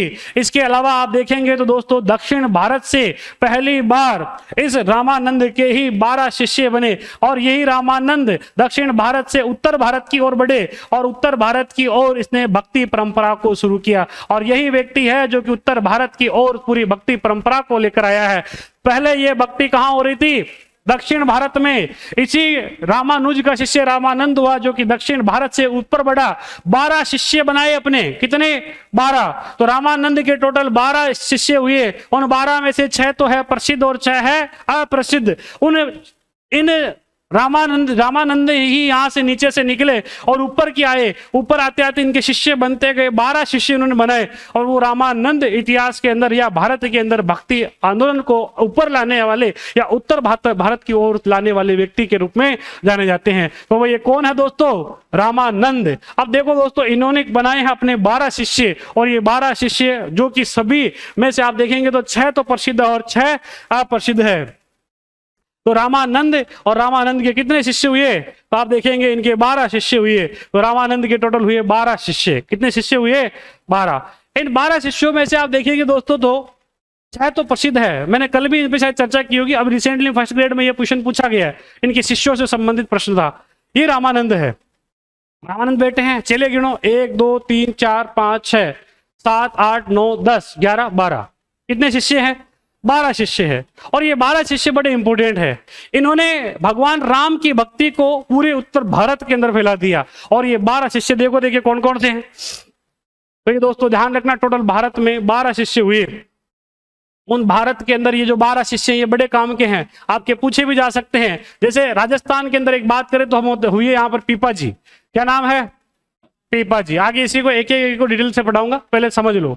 एक है पीपा जी, एक है दोस्तों सेना जी। क्या नाम है? सेना जी। तीसरे हैं दोस्तों सदना जी। क्या नाम है? सदना जी। चौथे हैं दोस्तों रविदास। क्या नाम है? रविदास को हम और किस नाम से जानते हैं? रविदास। पांचवा दोस्तों कबीरदास। क्या नाम है? कबीरदास। और छठा जो इंपोर्टेंट नाम है वो दोस्तों धन्ना जी जाट। क्या नाम है? धन्ना जी जाट। तो ये तो है 6 प्रसिद्ध शिष्य। 6 अप्रसिद्ध शिष्य भी है, जिसमें दोस्तों अनंतानंद। क्या नाम है? अनंतानंद। भावानंद। क्या नाम है? भावानंद। बोलते जाओ, अनंतानंद, भावानंद, सुखानंद, सुखानंद, अनंतानंद, भावानंद, सुखानंद, निर्हर्यानंद, निर्हर्यानंद। अब दोस्तों देखना, निर्हर्या, निर्हर्या, निर्हर्यानंद। इसके अलावा पद्मावती। क्या नाम है? पद्मावती। और लास्ट है दोस्तों सुरसुरी। कौन सा सुरी? सुरसुरी। तो ये कितने नाम हो गए? 12 नाम। इस 12 में से ये 6 तो है दोस्तों प्रसिद्ध, और 6 के अलावा जो इनके अन्य शिष्य हैं वो ये 6 है। और इन 6 के अंदर से पिछली बार आपके फर्स्ट ग्रेड में ये प्रश्न पूछा गया, पद्मावती व सुरसुरी का किस या संत से संबंध है? और ये पद्मावती और सुरसुरी किसके शिष्य हैं? वो दोस्तों रामानंद के शिष्य हैं। तो दक्षिण भारत से भक्ति आंदोलन को उत्तर भारत की ओर लाने वाले व्यक्ति कौन? रामानंद। इलाहाबाद में जन्म होता है। कहां जन्म होता है? इलाहाबाद में। तो दोस्तों ध्यान रखना, यही वह व्यक्ति है जो कि उत्तर भारत की ओर बढ़ा था और उत्तर भारत में इस भक्ति आंदोलन को लेकर आया था। तो लिखो दोस्तों अब आगे, ये मूलभूत बातें हैं जो कि लिख लो, फिर इसको एक एक को अपन पढ़ते हैं।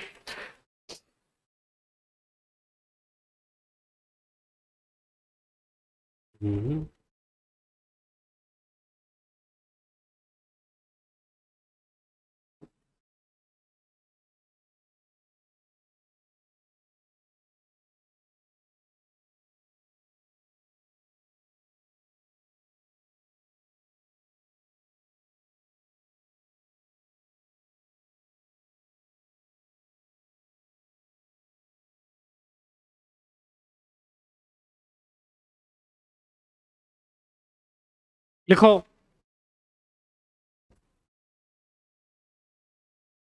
हेडिंग लगाओ, वैष्णव संप्रदाय।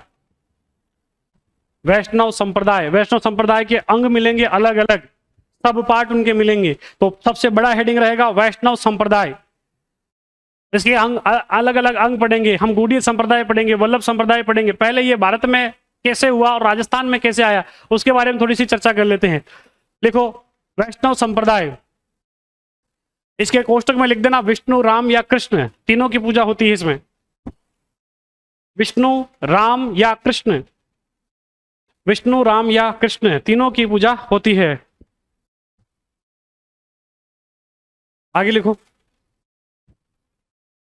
वैष्णव धर्म में, या इसमें एक हेडिंग लगा लो पहले, भागवत, भागवत या पंचरात्र मत, भागवत मत या पंचरात्र मत, पहले इसको लिख लो एक, भागवत मत, भागवत मत या पंचरात्र मत।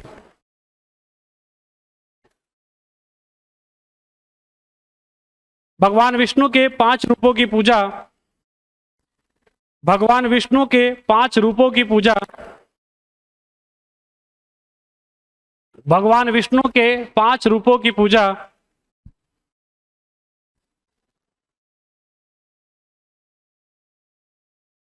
डैश लगा के लिखो कृष्ण, डैश लगा के लिख दो कृष्ण, संकृष्ण,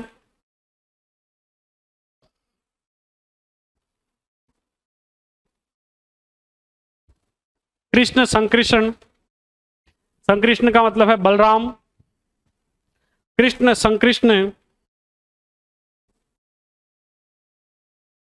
कृष्ण संकृष्ण बलराम, इसको कोष्टक में लिख सकते हो। प्रद्युम्न, प्रद्युम्न, प्रद्युम्न, प्रद्युम्न, सांब व अनिरुद्ध, सांब व अनिरुद्ध, सांब व अनिरुद्ध, कृष्ण संकृष्ण, प्रद्युम्न, सांब व अनिरुद्ध, कृष्ण संकृष्ण बलराम, इसको आप कोष्टक में लिख सकते हो। प्रद्युम्न, सांब और अनिरुद्ध, ये 5 रूप है जिसमें हम भागवत मत के अंदर भगवान विष्णु के इन 5 रूपों की पूजा की जाती है। एक नोट लगा के लिखो, अंडाल,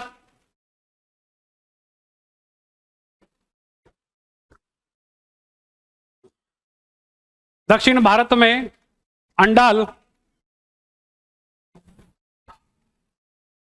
अंडाल दक्षिण भारत में, दक्षिण भारत में, अंडाल दक्षिण भारत में प्रसिद्ध विष्णु भक्त रही, दक्षिण भारत में प्रसिद्ध विष्णु भक्त रही।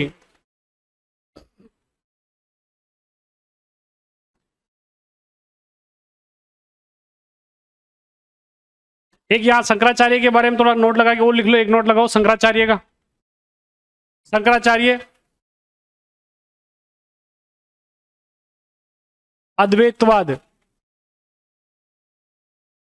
शंकराचार्य कोष्टक में लिख देना, या इसमें आगे लिख दो मत या सिद्धांत, इनका मत या सिद्धांत अद्वैतवाद, इनका मत या सिद्धांत, शंकराचार्य का जो मत या सिद्धांत रहा वो कौन सा रहा, अद्वैतवाद। देखो, पूरे भारत में 4 मठों की स्थापना की, पूरे भारत में 4 मठों की स्थापना की, पूरे भारत में 4 मठों की स्थापना की। ऐसे मैप बना सकते हो, हल्का फुल्का ही बना दो, और फिर भी नहीं बन रहा है तो ऐसे तो बना ही सकते हो, ऐसे बना लो तो आपको पता चल जाएगा। यहाँ गुजरात में लिख सकते हो, यहाँ उड़ीसा में लिख सकते हो, यहाँ द्वारका में लिख सकते हो, या उस ऊपर उत्तराखंड में लिख सकते हो, नीचे आपका इधर तमिलनाडु में लिख सकते हो।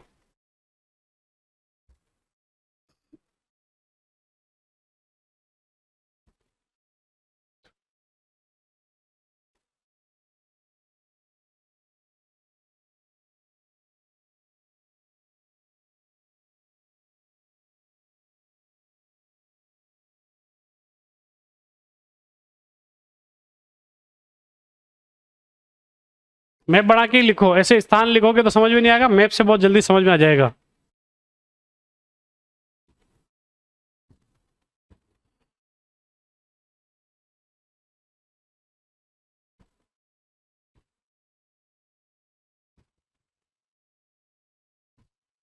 तो श्रृंगेरी मठ आपसे पूछ ले कि कहां पर है, रामेश्वरम कहां पर है, रामेश्वरम। इधर आ जाओ, शारदा मठ कहां पर है, द्वारिका गुजरात, ज्योतिर्मठ उत्तराखंड, और उड़ीसा के अंदर कौन सा है, गोवर्धन मठ। तो ये चार मठों की ध्यान रखना है, शारदा मठ, गोवर्धन मठ, श्रृंगेरी मठ और ज्योतिर्मठ। इन चारों मठों की स्थापना शंकराचार्य के द्वारा की गई।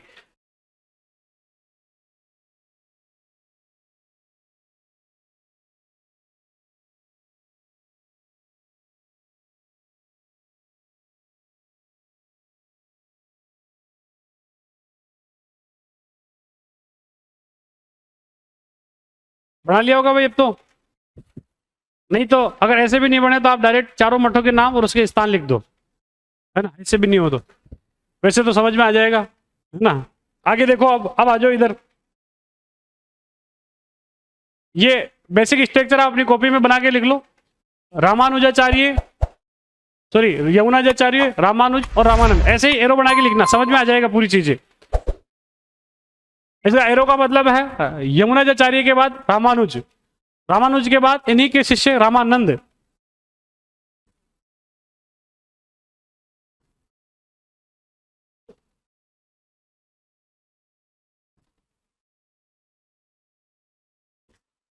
कल एक एक के पास आप आपका सिलेबस, एसआई की तैयारी कर रहे हैं तो एसआई के पेपर ये आपके पास होने चाहिए। अगर जिसके पास नहीं हुए तो मैं उसको क्लास में खड़ा कर दूंगा। ये आपकी, आप ध्यान रख लेना। थोड़ा बहुत मैं स्ट्रिक्ट हूँ, आपको भी साथ में जो जैसे सटीक बात है मैं वैसे ही करूंगा। तो आपको भी अपने जो लक्ष्य है उसके पास आज से ही आपको पहले से अग्रेसिव होना पड़ेगा। और जब तक आप अपने मूलभूत भावनाओं से अग्रेसिव नहीं है, अपने जो भी आपके जो भी लक्ष्य है, और तब तो फिर आप उससे कोसों दूर है। तो आप आज जो मैं कह रहा हूं वो आपके पास होना चाहिए। आप कहीं पे पढ़े, आप घर पे पढ़े, किसी लाइब्रेरी में पढ़े, कैसे भी पढ़े, लेकिन जब तक आपके पास जो लक्ष्य है जिसको आपने टारगेट किया है और वो चीजें आपके पास नहीं है, आप मोटरसाइकिल से आप निकले हैं, आपको कहा कह रहे हैं कि आप यहां से मुंबई चले जाइए, आप मोटरसाइकिल से निकले, मोटरसाइकिल में पेट्रोल ही नहीं है, कहां जा पाएंगे, कैसे जा पाएंगे। ये पेट्रोल मैं कह रहा हूं जो आपका सिलेबस है, ये पेट्रोल है आपका, आपको पहुंचाएगा। मेहनत आप करेंगे लेकिन आपको बताएगा कि इधर जाना है, आप जाओ। तो ये थोड़ा ध्यान रखिए, आपका सिलेबस तो हो, आपके पास पुराने पेपर्स तो हो, ये तो आप ही करेंगे। मैंने कल कह दिया मरना आपको ही है, हम नहीं मरेंगे, और कोई नहीं मरता है। आप ये सोचे कि अमन सर मर जाए और स्वर्ग जाके हमें ये दिखा दे कि हम स्वर्ग के अंदर ये स्थितियां हैं, कोई नहीं मरेगा, आप ही मरोगे, आपको ही मरना है। तो ये थोड़ा ध्यान रहे, यमुनाचार्य, रामानुज और रामानंद।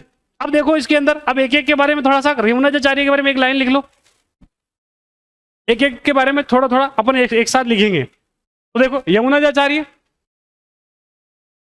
दक्षिण भारत में भक्ति आंदोलन, दक्षिण भारत में भक्ति आंदोलन के प्रथम संत, दक्षिण भारत में भक्ति आंदोलन के प्रथम संत यमुनाचार्य हुए।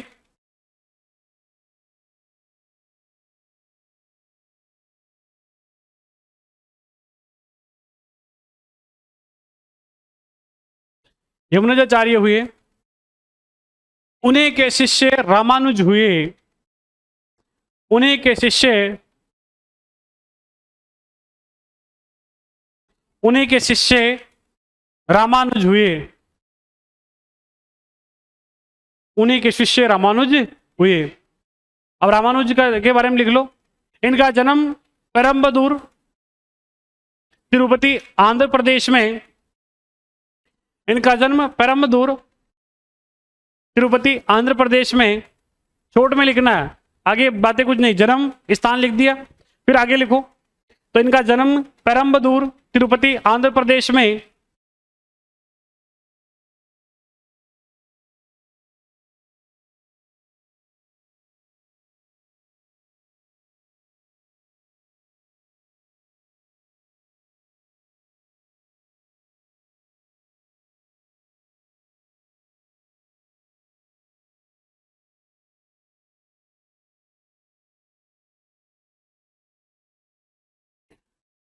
परंतु इन्होंने अपना मुख्य केंद्र कांची व श्रीरंगपट्टनम को बनाया। कांची व श्रीरंगपट्टनम को मुख्य केंद्र बनाया। कांची व श्रीरंगपट्टनम को मुख्य केंद्र बनाया। भक्ति किसकी है? राम की। कांची व श्रीरंगपट्टनम को मुख्य केंद्र बनाया। अब इंपॉर्टेंट बात यहां से जो कि आपके एग्जाम में पूछा जाएगा, दक्षिण भारत में राम की भक्ति, दक्षिण भारत में राम की भक्ति, इसमें लिखो दक्षिण भारत में राम की भक्ति। थोड़ा बहुत इस टेबलों के अंदर स्पेस नहीं है क्या आपके यहाँ पे? तो ये बीच में स्पेस रखा करो हल्का हल्का, है ना? तो कल से टेक्निकल टीम, कल से इसके अंदर ये जो अपनी रो है इसके अंदर स्पेस करवा देना। हाँ, थोड़ा थोड़ा इनमें स्पेस रहे, है ना? तो लिखो आगे, दक्षिण भारत में राम की भक्ति शुरू की। ये आप सोना या ऐसा मत सोचना कि वो सो रहे हैं, है ना? वो ऐसे करके गाने सुन रहे हैं, है ना? ऐसा मत सोचना कि वो सो रहे हैं, सो कोई नहीं रहे, है ना? तो इनको देख के कभी आप इधर नीचे हेड डाउन करके ऐसे नींद निकालने लग जाएं, ऐसा नहीं करना है ना? तो कोई सो नहीं रहे हैं, आपके मन में ये भाव नहीं आया कि सर टेक्निकल टीम सो रही है ना? वो ध्यान रख रहे हैं कि आपकी जो भी रिकॉर्डिंग है आपको ये ठीक से मिल जाए। मैं कहता हूँ हमारा जो हम टीचर जितनी अगर हम मेहनत करते हैं उनसे ज़्यादा मेहनत इनकी है। हकीकत कहूँ तो अगर जो टीचर को टीचर बनाते हैं आज के ऑनलाइन के ज़माने में, तो सबसे बड़ी मेहनत इन लोगों की है। ये हमसे भी पहले तैयार रहते हैं, इनके पास हर चीज़, हम कंटेंट कब के भेज चुके होते हैं, ये सुबह जल्दी उठ के तैयार करते हैं। मैं अभी यूआरओ का हमारा रिकॉर्डिंग का कार्यक्रम चल रहा था, अभी परसों या जो आपका जो सेमिनार हुआ उससे ठीक एक दिन पहले हम रात को 1:30 बजे तक रिकॉर्डिंग कर रहे थे, क्योंकि यूआरओ के अंदर संख्या बहुत ज़्यादा है, इतने मैक्सिमम लोग हैं, बच्चे हैं हमारे पास, तो उसकी वजह से हम रात को 1:30 बजे तक ये रिकॉर्डिंग कर रहे थे। और सुबह, क्योंकि हम रात को 1:30 बजे यहीं बज गई थी, अब सुबह उठे जल्दी और सुबह उठ के ये आपके लिए अरेंजमेंट करे कि सुबह सेमिनार है बच्चों का, और सुबह फिर वापस 5 साढ़े 5 बजे उठ गए। तो ये वाकई काबिल तारीफ है आज टीचर के लिए, जो जितना है ना, एक बार तालियां इनके लिए। हकीकत मैं कह रहा हूँ, रात को 1:30 बज गई हमको रिकॉर्डिंग कर रहे हैं, क्योंकि उनका सिलेबस एंडिंग पर है, पूरा जो सिलेबस है वो हमारा मैक्सिमम हो गया। अब उनके 2-3 टॉपिक बचे हुए हैं, वो हम 2-3 टॉपिक है जो करने वाले, लेकिन जो मेहनत है इनकी वास्तव में काबिल तारीफ है। हमसे पहले ये तैयार रहते रात को 1:30 बजे तक। अब वो एक बार हमारे नीचे हम रिकॉर्डिंग कर रहे थे, रात को 1:15 हो गई, नीचे वाले स्टूडियो में हम रिकॉर्डिंग कर रहे थे, अब रात को 1:15 हो गई। नीचे हमारे पास सीनियर वो हमारे जो टेक्निकल टीम है वो करण जी बैठे थे, और करण जी उस समय 1:30 बजे तक बैठे थे। अब मानो जब वो शरीर है, अब शरीर कब तक काम करेगा? अब शरीर को नींद भी आवे, और जैसे नींद आ गई और फिर डायरेक्टर साहब आए, वीरेंद्र सर, और आके जगाया कि भाई आप इस रिकॉर्डिंग को बंद कर दो सर, रात की 1:30 बज रही है, इनको सोने दो। ये सुबह 5:30-6 बजे तक उठ जाते हैं, तो फिर रात को फिर रिकॉर्डिंग बंद करी। तो वो मेरे क्या है कि आपको पता हिस्ट्री है, अब हिस्ट्री रुकने का काम नहीं है। अब जैसे मान लो कभी कोई टॉपिक स्टार्ट कर दिया तो वो टॉपिक 2-2.5 घंटे 3 घंटे तक खिंच जाता है, उसका पता ही नहीं चलता कब उसका एंडिंग होगा। तो वो इसमें कोई रुकावट नहीं है। जैसे अभी आप दूसरे सब्जेक्ट देखते हो, मैथ में 40 क्वेश्चन 30 क्वेश्चन ले लिए, रुक गए, यहाँ कोई रुकावट नहीं है, यहाँ आप चलते रहो, लंबी ट्रेन है ना? तो ये मैराथन वाली क्लासें हैं, तो ये लंबी चलती है अपनी, और जब तक 4-5-7-5-6 घंटे की क्लास नहीं हो तब तक तो मजा ही नहीं है। हिस्ट्री में आप जब भी, कल्चर में जब भी आप पढ़ोगे, और 1-2 घंटे में तो मजा ही नहीं आता। अभी मैं सुबह नीचे 1-1.5 घंटे क्लास लेके आता हूँ, मजा ही नहीं आता है मैं, क्योंकि 1-1.5 घंटे में रुझान ही नहीं बनता है। आप देखेंगे तो उसकी रूपरेखा बनाने में टाइम लग जाता है, अभी इतना सारा ये चीजें, तो इसमें रूपरेखा में टाइम लगता है। तो जब तक हिस्ट्री कल्चर पे आप थोड़ा डिटेल आराम से शांत होकर बैठ के पढ़ेंगे तो आपको बहुत जल्दी चीजें समझ में आएगी। तो ये देखो आगे इसके अंदर, तो रामानुज के द्वारा राम की भक्ति शुरू की गई। तो कौन से, किस भगवान की भक्ति शुरू की है? राम की भक्ति शुरू की है। और रामानुज ने जो सिद्धांत दिया वो इंपॉर्टेंट है, ये लिख लेना, ये पूछा जाएगा। तो दोस्तों लिखो, रामानुज ने विशिष्टता द्वैतवाद सिद्धांत दिया। रामानुज ने विशिष्टता द्वैतवाद सिद्धांत दिया। रामानुज ने विशिष्टता द्वैतवाद सिद्धांत दिया। रामानुज ने विशिष्टता द्वैतवाद सिद्धांत दिया। तो ये रामानुज के बारे में इतना ही दोस्तों, ध्यान रखना। लिखो, इन्हीं के शिष्य रामानंद बने। अब इंपॉर्टेंट इनसे भी ज्यादा, इन्हीं के शिष्य रामानंद बने।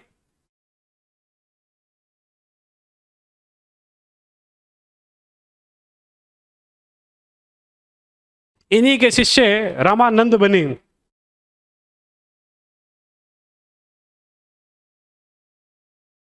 इन्हीं के शिष्य रामानंद बने। रामानंद हेडिंग लगाओ छोटी सी फटाफट। रामानंद का जन्म इलाहाबाद यूपी। रामानंद का जन्म इलाहाबाद यूपी।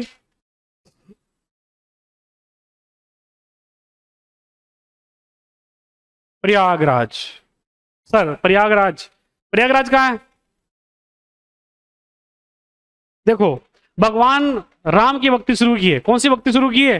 राम की भक्ति। आप ये कहेंगे राम की भक्ति तो शुरू की है, लेकिन सर ये कौन सी भक्ति शुरू की है? दासीय भक्ति शुरू की है। और ये दासीय भक्ति भारत में सबसे ज्यादा प्रसिद्ध हुई। ये कहा गया कि राम, आप राम हैं, और राम तब है जब उनका साथ किसका मिला? हनुमान है। तो राम को, राम के जो दास हैं, जो सबसे बड़े दास है, वो कौन है? वो हनुमान है।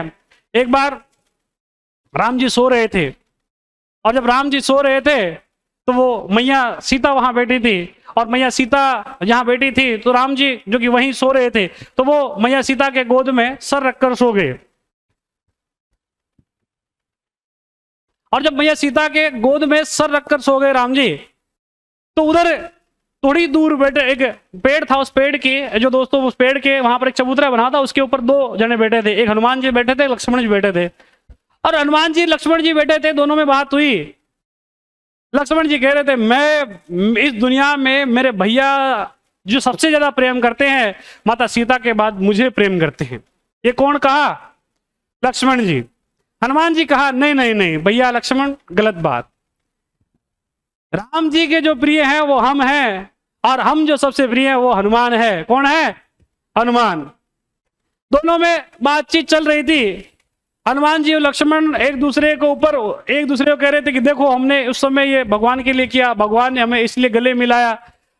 लक्ष्मण कह रहे थे कि जब मुझे शेषनाग ने डसा, और तब मुझे जैसे ही मैं वापस होश में आया, तो जब तक मैं होश में नहीं आया तब तक भैया सुध-बुध खो चुके थे।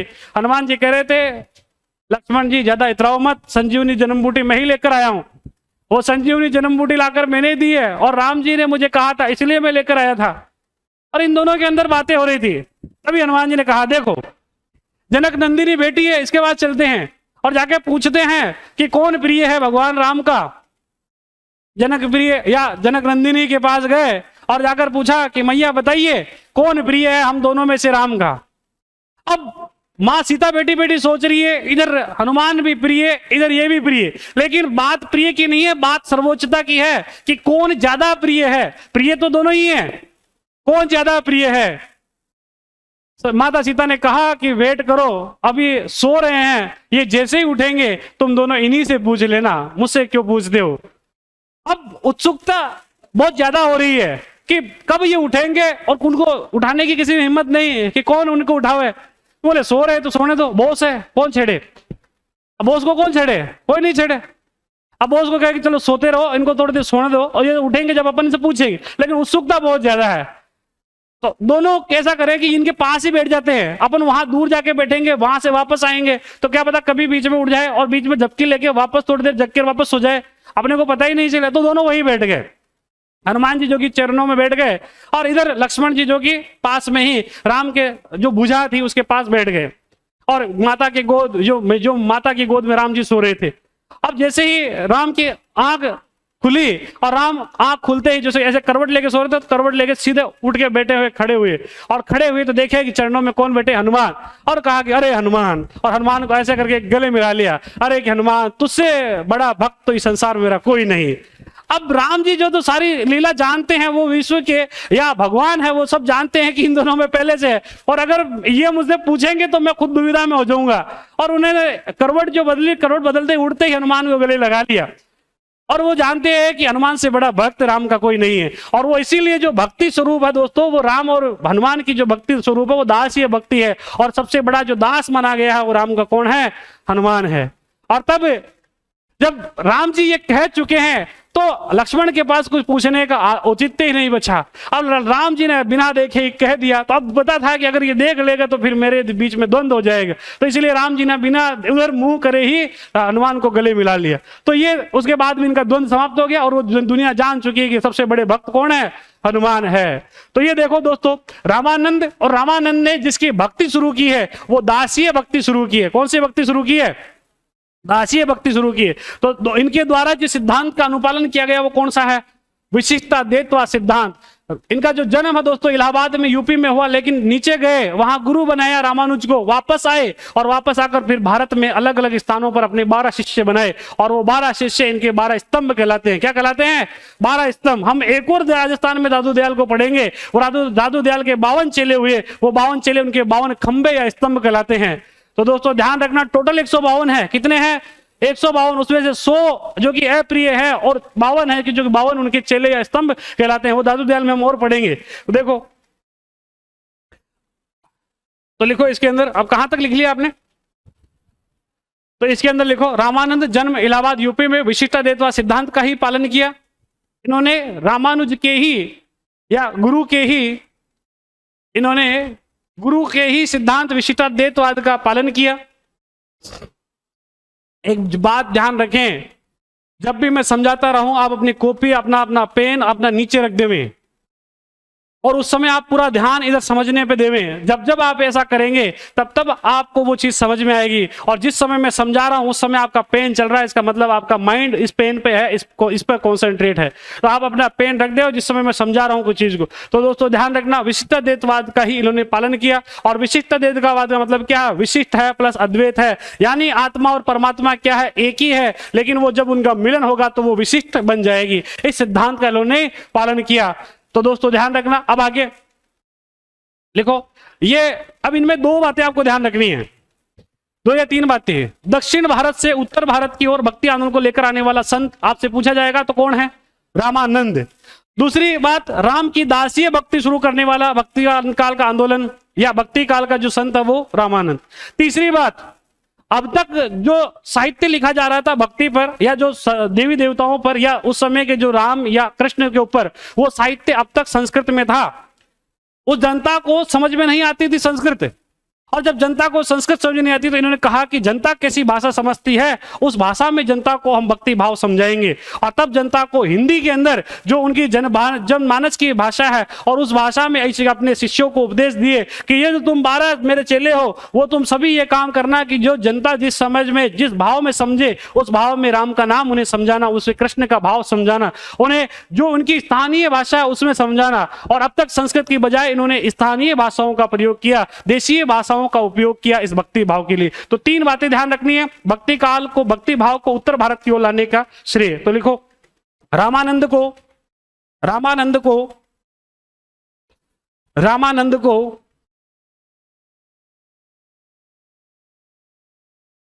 या रामानंद ने लिख लो, रामानंद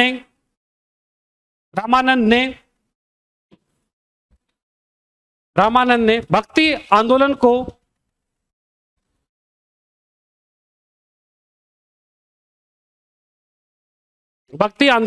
दक्षिण भारत से उत्तर भारत, रामानंद ने भक्ति आंदोलन को दक्षिण भारत से उत्तर भारत या रामानंद ने दक्षिण भारत से उत्तर भारत लाने का श्रेय दिया जाता है, या लाने का कार्य किया।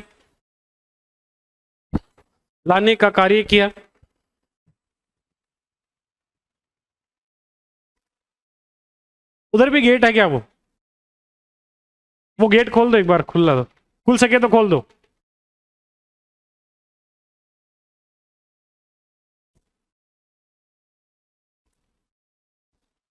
पूरा खोल दो, आ जाओ। तो दक्षिण भारत से उत्तर भारत भक्ति आंदोलन लाने वाला व्यक्ति कौन है? रामानंद। दूसरा लिखो, भगवान राम की दासीय भक्ति, भगवान राम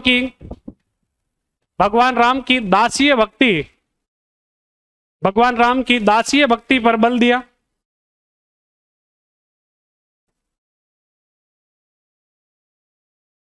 भगवान राम की दासीय भक्ति पर बल दिया। तीसरा लिखो, भक्ति का माध्यम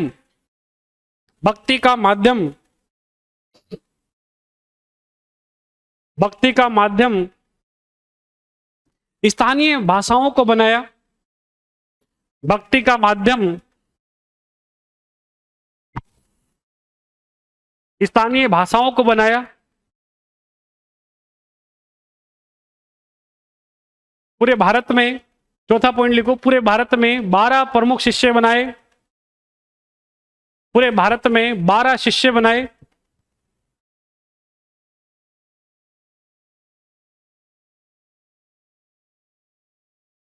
पूरे भारत में 12 शिष्य बनाए,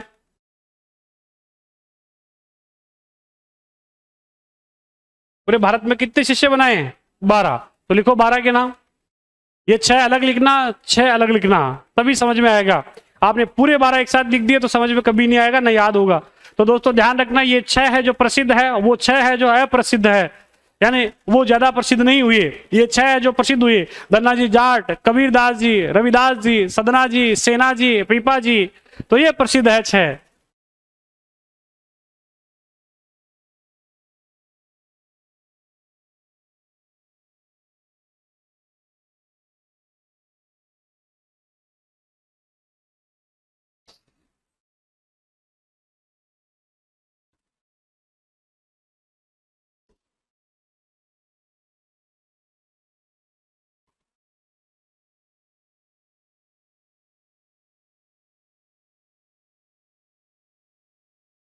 अब तक ऐसा कोई है जिसको ये चीज समझ में नहीं आ रही कि सर ये क्या चीज चल रहा है, ये फिल्म कौन सी चल रही है?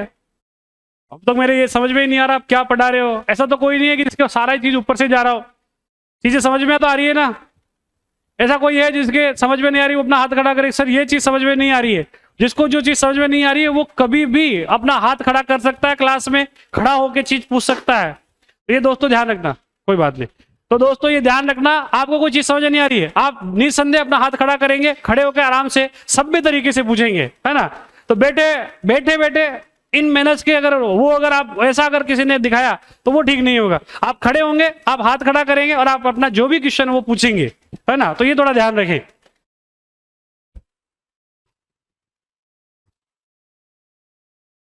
तो 12 नाम याद हो जाएंगे, एक बार मेरे साथ वापस बोलेंगे।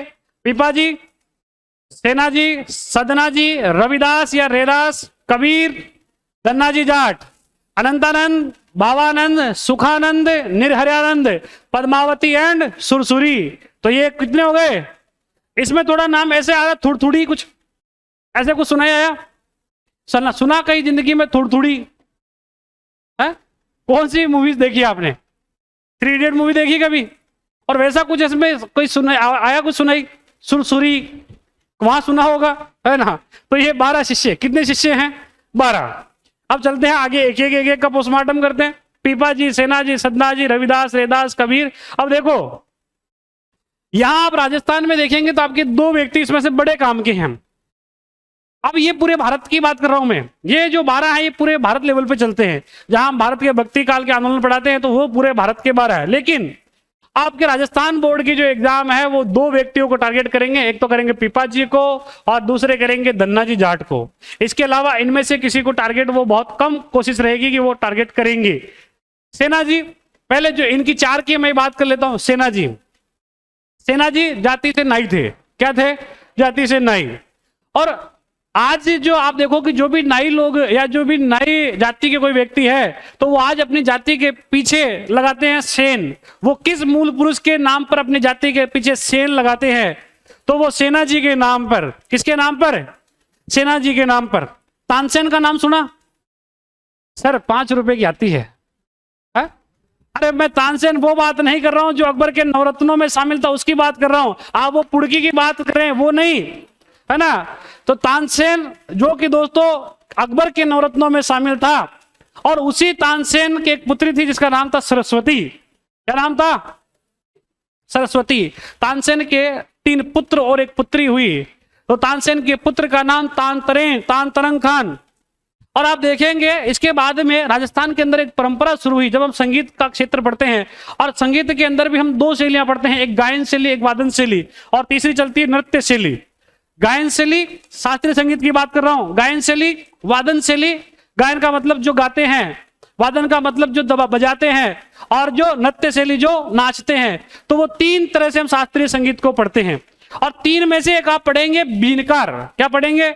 बीनकार, और एक सेनिया घराना, जो कि दोस्तों बजाने में आता है। किस में आ जाता है? बजाने में। और बजाने में जो आता है शास्त्रीय संगीत राजस्थान में पढ़ेंगे वो बीनकार घराना, राजस्थान में जयपुर का प्रसिद्ध है। सेनिया घराना भी जयपुर का है। लेकिन जो तानसेन की पुत्री हुई सरस्वती, और उस पुत्री सरस्वती का विवाह राजस्थान के एक स्थान पड़ता है खंडार, सवाई माधोपुर और टोंक के इस क्षेत्र में जाओगे तो वहां खंडार प्रदेश पड़ता था। और वहां के एक राजा थे समोकन सिंह। क्या नाम है? समोकन सिंह। समोकन सिंह के बेटे हुए मिश्री सिंह, और सरस्वती का विवाह हुआ मिश्री सिंह से। किससे हुआ? मिश्री सिंह से। और इस मिश्री सिंह और सरस्वती से जो बाद में पुत्र हुए वो सभी कहलाए बीनकार। क्या कहलाए? बीनकार। और जब हम बीनकार घराना पढ़ते हैं तो वो सभी बीनकार घराना के जो कलाकार वो सभी जाति से नाई है। कौन है? जाति से नाई। कौन है? जाति से नाई। तो सेना जी, और सेना जी में दोस्तों ध्यान रखना जाति से नाई के थे। और आज जो सेन समाज है, या जो जाति आज नाई समाज है, वो अपनी नाम के पीछे सेन इसी पुरुष, मूल पुरुष के नाम पर लगाते हैं। सदना जी, सदना जी जाति से कसाई थे। क्या थे? कसाई। राजस्थान के नहीं है, नहीं कोई प्रश्न पूछा जाएगा। रविदास उर्फ रैदास, राजस्थान में इसका जो संबंध रहेगा वो मीरा से रहेगा। किसका रहेगा? मीरा से। जाति से चर्मकार थे, रेगर थे, मोची थे। क्या थे? चर्मकार, यानी जो चमड़े का काम करे वो चर्मकार कहलाता है। क्या कहलाता है? चमड़े का काम किया करते थे रविदास उर्फ रैदास। आप देखेंगे राजस्थान में मीरा बाई के बुलावे पर चित्तौड़ आए। चित्तौड़ आकर मीरा को कहा कि तू किस प्रेम में यहां बेटी है। मीरा का विवाह हो गया था राणा सांगा के बड़े बेटे भोजराज, और भोजराज से जब विवाह हो गया, आप देखेंगे कि राणा सांगा और राणा सांगा के 4 बेटे। सांगा का जो सबसे बड़ा बेटा जिसको हम दोस्तों भोजराज के नाम से जानते हैं, भोजराज से विवाह हुआ, लेकिन भोजराज की मृत्यु हो गई 1519 के वर्ष में। लगभग इसी वर्षों में भोजराज की मृत्यु हो जाती है। 1516 के अंदर विवाह हुआ था भोजराज वेट्स मीरा। किसका? भोजराज और मीराबाई का। लेकिन जब भोजराज की मृत्यु हो गई तब सांगा जी ने कहा कि देख मीरा, तू मेरी बहू है, लेकिन मेरा बेटा मरा है, मैं अभी जिंदा हूं, और तू मेरी बेटी के समान है, तो तू यहीं रहे। लोग क्या कहेंगे कि राणा जी की बहू थी मीरा, और वो मीरा बेटे के मरते ही वापस चली गई मेड़ता। और तब राणा सांगा ने कहा कि देख, भले ही मेरा बेटा मर गया, तो बेटा मरने के बावजूद तू आज मेरी बेटी की तरह है, और तू मेरी बेटी की तरह मेरे पास रहे। मीरा जब तक सांगा जिंदा था तब तक बेटी के रूप में रही। मीरा को कोई आंच नहीं आई, मीरा जैसे जो मर्जी थी करती। 1527 के अंदर खानवा का युद्ध हुआ। 17 मार्च 1527 खानवा युद्ध में राणा सांगा जब पराजित हो जाते हैं, उसके बाद में हम देखते हैं कि 1528 में राणा सांगा की मृत्यु हो जाती है। और जब सांगा की मृत्यु हो जाती है उसके बाद में यहां मेवाड़ के अंदर जो भोजराज से छोटा भाई था, और जिसके अंदर फिर 3 भाई भोजराज से और छोटे थे, जिसके अंदर हम 3 नाम पढ़ते दोस्तों। एक रतन सिंह, रतन सिंह के बाद में बनता दोस्तों विक्रमादित्य, विक्रमादित्य के बाद में बनता है उदय सिंह। कौन बनता है? उदय सिंह। लेकिन आप देखेंगे ये 3 भाई हैं। चौथा भाई जो सबसे बड़ा था वो भोजराज, जिसका निधन हो गया 1519 में। रतन सिंह जो कि दोस्तों सांगा की मृत्यु हो गई 1528 में, उसके बाद मेवाड़ का महाराणा बना, और रतन सिंह शासक रहा 1528 से 1531। चीजों को समझना, 1528 से 31 तक शासक रहा। अपने ननिहाल गया हुआ था। सांगा की पत्नी थी दोस्तों जिसका नाम था कर्मावती, जो हाड़ी रानी कहलाती है, जो कि राखी भेजी थी हुमायूं को मदद के लिए, जिसके याद में आज भी आप रक्षाबंधन मनाते हैं। क्या मनाते हैं? रक्षाबंधन। वह कर्मावती। और कर्मावती का जो मूल क्षेत्र था दोस्तों, ये हड़ाओं की बेटी थी। किसकी बेटी थी? हड़ाओं की बेटी। तो दोस्तों ध्यान रखना, ये कर्मावती थी जो कि हड़ाओं की बेटी रही। तो ये बूंदी की थी। कहां की थी? बूंदी की। रतन सिंह अपने ननिहाल गया हुआ था, जहां एक युद्ध महोत्सव खेल रहे थे अहेरिया, जिसे नकली नाटक का भी कहते हैं। तो नकली युद्ध नाटक खेल रहा था अहेरिया, और तब दोस्तों इसके एक तलवार का वार हो जाता है, और तब ये रतन सिंह वहां अहेरिया महोत्सव में नकली युद्ध के अंदर वीर गति को प्राप्त होता है। इसके बाद में 1531 में यहाँ राजा बनता है विक्रमादित्य। और जब विक्रमादित्य राजा बना, और तब इसने मीरा के ऊपर लांछन लगाना शुरू किया। और मीरा जो कि संतों के साथ बैठती, मैं तो संतन डिग बेटी बेटी लोक लाज खोई, राणा जी विष को प्यालो भेजो मैं जहर समझ के पी। तो वो राणा जी जो वो कौन था जो कि जहर का प्याला भेजा, और जहर का प्याला भी मैं संतन के डिग बेटी बेटी लोक लाज जिसने खोदी, और जिसने राणा के भेजे हुए विष के प्याले को भी पी गई, वो राणा था विक्रमादित्य। और जब विक्रमादित्य ने अत्याचार किए और तब मीरा को समझाने के लिए आए रैदास ने कहा कि मीरा छोड़ दे इस मेवाड़ को, कोई लाभ नहीं है, इस मेवाड़ को छोड़कर तू भक्ति भाव में लग जा, इस मेवाड़ को छोड़ दे। मैं छोड़ दी मैं कुल की मर्यादा, और ये कुल की मर्यादा को छोड़कर ये संतन के डिग बैठती, और अब ये संतन के डिग बैठी। इसीलिए ये विक्रमादित्य कहते हैं कि हम मेवाड़ की महाराणा है, और महाराणाओं की बेटियां बहुएं ऐसे संतों के साथ घुमा फिरा नहीं करती है। और तब दोस्तों विक्रमादित्य के अत्याचार को समझकर रैदास ने सुझाव दिया। रैदास के अलावा एक और व्यक्ति थे, तुलसीदास। क्या नाम है? तुलसीदास। और तुलसीदास का भी सुझाव था कि मीरा छोड़ दे इस मेवाड़ को। मीरा ने इस मेवाड़ को छोड़ दिया, उदयपुर को छोड़ के वृंदावन चली गई। वृंदावन में रूप गोस्वामी को अपना गुरु बनाया। रूप गोस्वामी को गुरु बनाने के बाद कुछ दिन वहां रही, और उसके बाद में फिर द्वारिका चली गई, और अंतिम रूप से वहां राय रणछोड़ की मूर्ति में समा गई। तो दोस्तों ध्यान रखना, ये रैदास जो कि किसके गुरु है? मीराबाई के गुरु है। किसके गुरु है? मीराबाई के। तो ये रविदास जाति से चरमकार या मोची थे। कबीरदास ने एक ग्रंथ लिखा। कौन सा ग्रंथ कोई बताएगा? कबीरदास के द्वारा एक ग्रंथ लिखा गया है। कौन सा है? बीजक ग्रंथ। और ये बीजक ग्रंथ में इनके क्या मिलेंगे? कल एक भैया ने पूछा था कि सर कबीरदास जी के द्वारा गीत लिखे गए हैं या भजन, तो वो दोहे हैं दोस्तों। क्या है? दोहे। तो कबीरदास जी के द्वारा बीजक ग्रंथ, उसमें दोहे लिखे गए हैं। और कबीरदास जी ने जिस भाषा का प्रयोग किया वो सुद्दूकड़ी भाषा है। कौन सी भाषा है? सुद्दूकड़ी। आप और हम जो बात करते हैं उसी भाषा के अंदर आमजन को प्रभावित किया, उसी भाषा में दोहे लिख दिए। पूरे भारत में देखेंगे तो सबसे ज्यादा लोकप्रिय अगर किसी के दोहे हुए हैं वो कबीरदास जी के हैं। रही मन ऐसी वाणी बोलिए मन का आपा खोए, यानी आप ऐसी वाणी बोलिए जो आपका सुन रहा है वो दूसरा आपा ही खो जाए, और वो आपको इस कदर गले मिला ले, या आप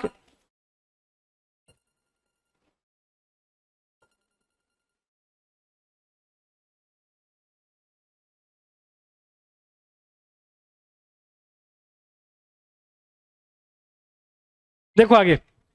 तो सबसे ज्यादा अगर दोहे जिसके सबसे ज्यादा लोकप्रिय हैं वो कौन है? कबीरदास जी।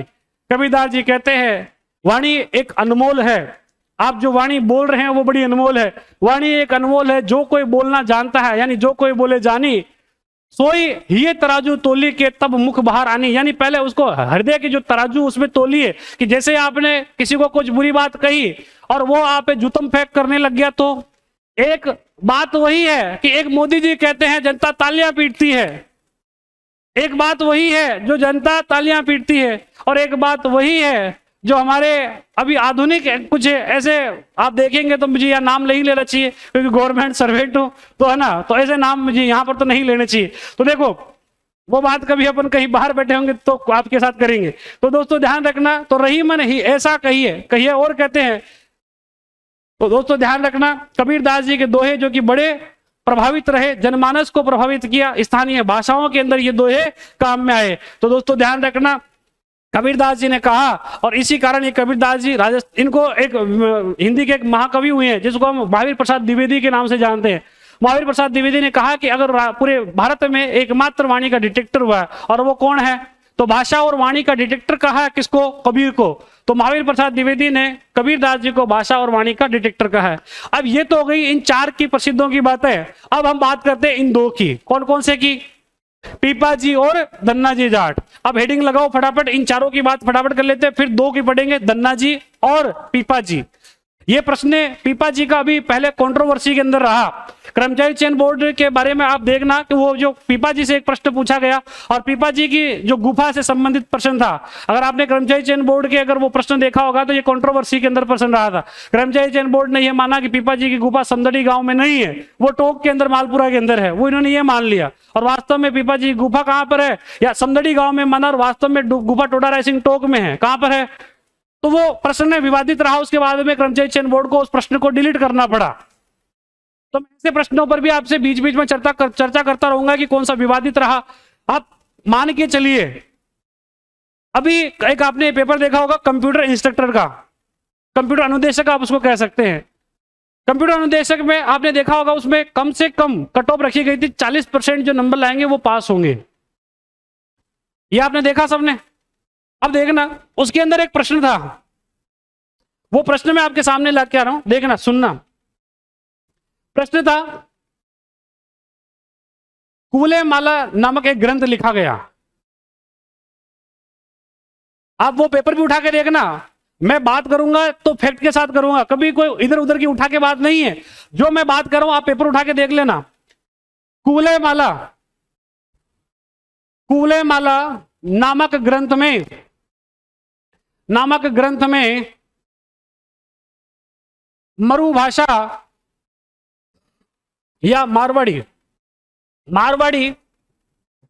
मारवाड़ी की कितनी उपभाषाएं लिखी हुई है या कितनी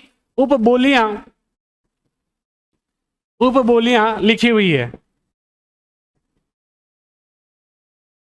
835 के वर्ष में जब हम दोस्तों राजस्थान के अंदर 835 के वर्षकाल देखते हैं, और उस समय हम राजस्थान के अंदर पढ़ते हैं गुर्जर प्रतिहारों को। किसको पढ़ते हैं? गुर्जर प्रतिहारों का जब हम राजवंश पढ़ते हैं उस समय 835 के वर्ष में वत्सराज प्रतिहार को हम पढ़ते हैं। और उस 835 विक्रम संवत के दौरान एक ग्रंथ लिखा गया कुवलय माला। और ये किसने लिखा? जैन एक जो दोस्तों या जैन संत कह लें, जिनका नाम क्या है? उद्योतन सूरी के द्वारा यह ग्रंथ लिखा गया। और इस प्रश्न में ऑप्शन देखना,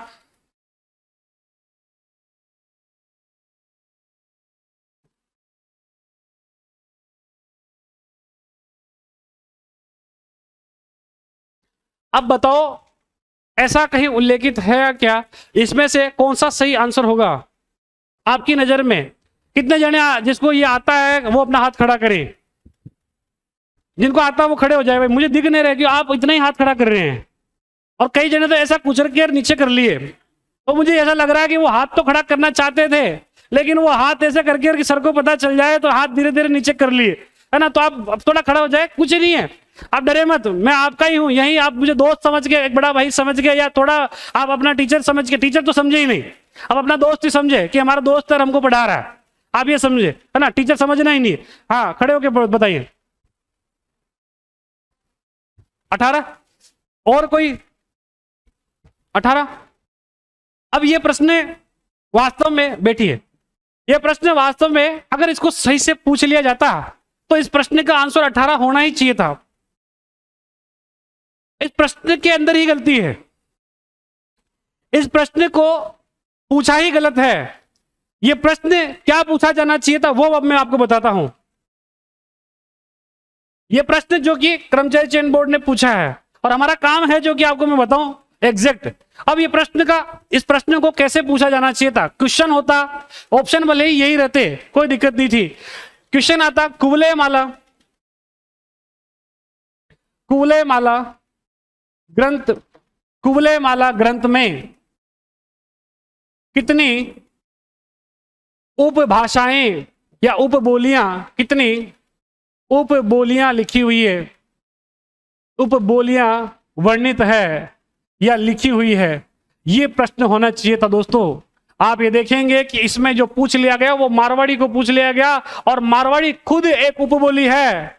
मारवाड़ी क्या है? कुवलय माला में खुद एक उपबोली है। और ये प्रश्न उन्होंने पूछ लिया कि मारवाड़ी की कितनी उपबोली हैं। अरे भाई, मारवाड़ी तो खुद अकेली एक उपबोली है।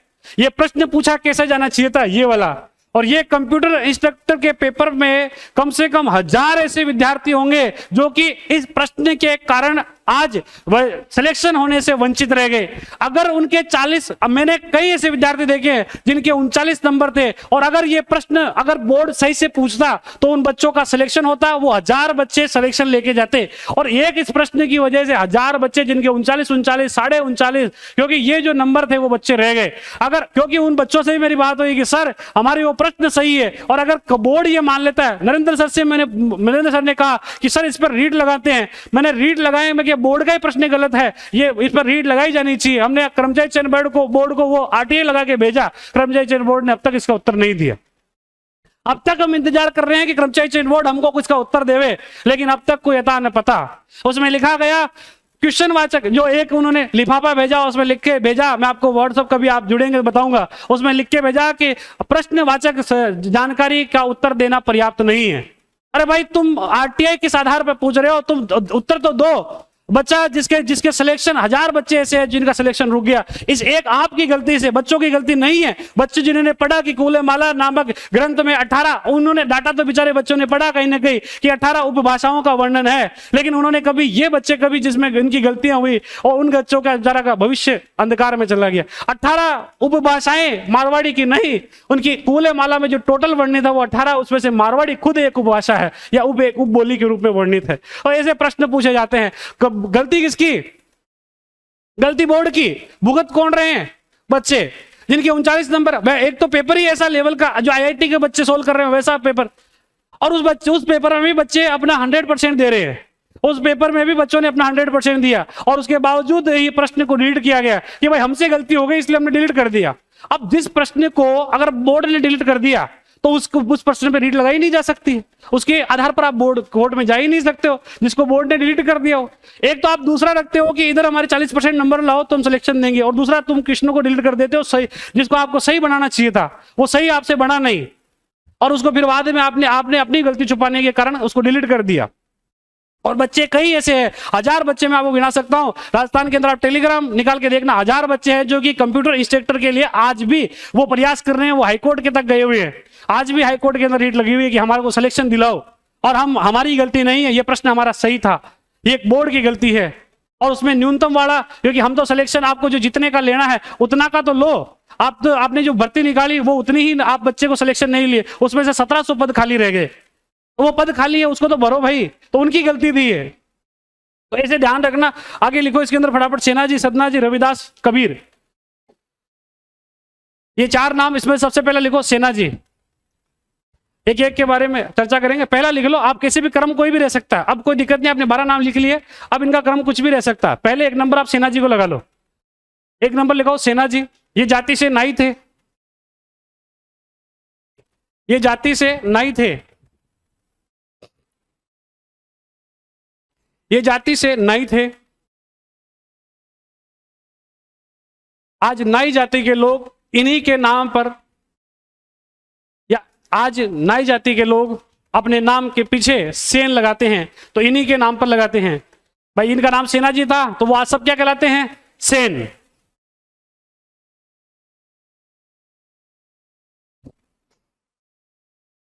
सुस्मिता सेन क्या कहलाते हैं? सुस्मिता सेन कहलाते हैं। क्या रही थी वो?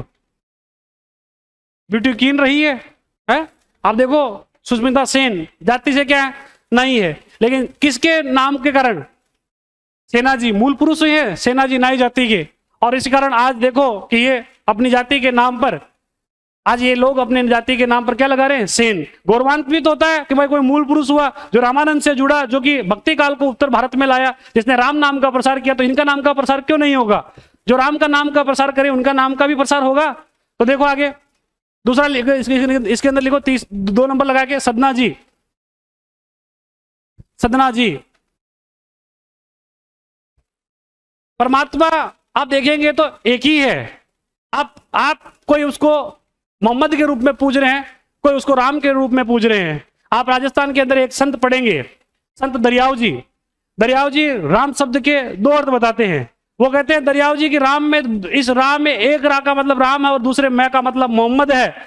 तो हम पूजते हैं अलग अलग रूप में है।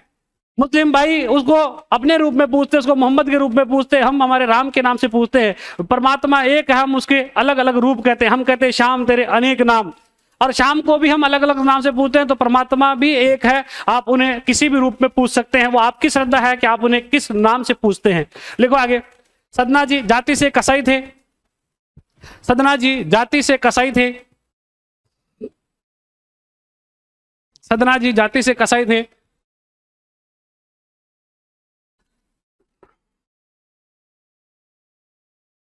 सदना जी जाति से कसाई थे। आगे तीसरा नाम लिखो, रविदास, रविदास।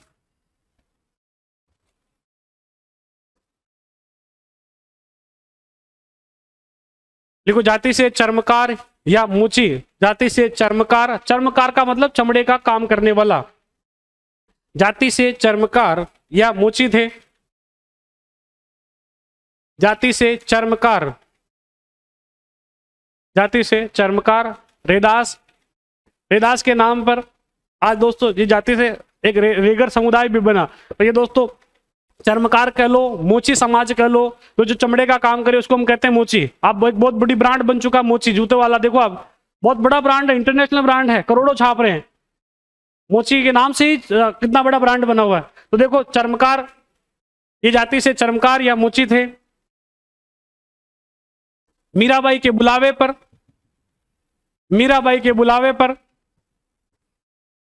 मीराबाई के बुलावे पर, मीराबाई के बुलावे पर राजस्थान चित्तौड़ आए। राजस्थान में चित्तौड़ आए।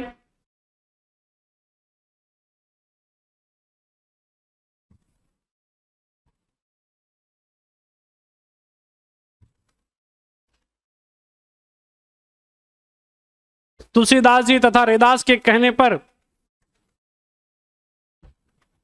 तुलसीदास जी तथा रैदास के कहने पर, तुलसीदास जी तथा रैदास के कहने पर, तुलसीदास जी तथा रैदास के कहने पर मीराबाई ने चित्तौड़ छोड़ दिया। मीराबाई ने चित्तौड़ छोड़ दिया और वृंदावन चली गई। वृंदावन, वृंदावन के आगे फिर एक एरो बना के लिख देना। जैसे कैसे लिखोगे? चित्तौड़, चित्तौड़ के बाद वो कहां गई? वृंदावन। वृंदावन के बाद छोटा सा एक एरो और बना के लिख देना, द्वारिका।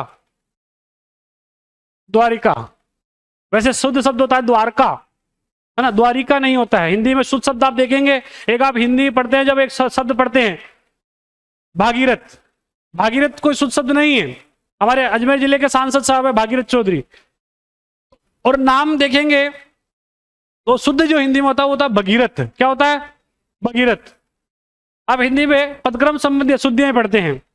अब पदक्रम अशुद्धियां में आप पढ़ते हैं कि बच्चे को काटकर गाजर खिलाओ, बच्चे को काटकर गाजर खिलाओ। अरे किसको काटोगे? गाजर को काटकर। बच्चे को पहले काट दोगे तो गाजर किसको खिलाओगे? तो है ना, तो पदक्रम संबंधी अशुद्धियां होती है। तो ये ऐसे शब्दों में भी अशुद्धियां हैं हिंदी में। आप देखेंगे जो हमारे प्रचलित हो गया वो नाम शुद्ध है, लेकिन वास्तव में होता नहीं है। हिंदी में आप संधि और उसे प्रयोग से देखेंगे कौन सा शब्द सही होता है। तो देखिए आगे,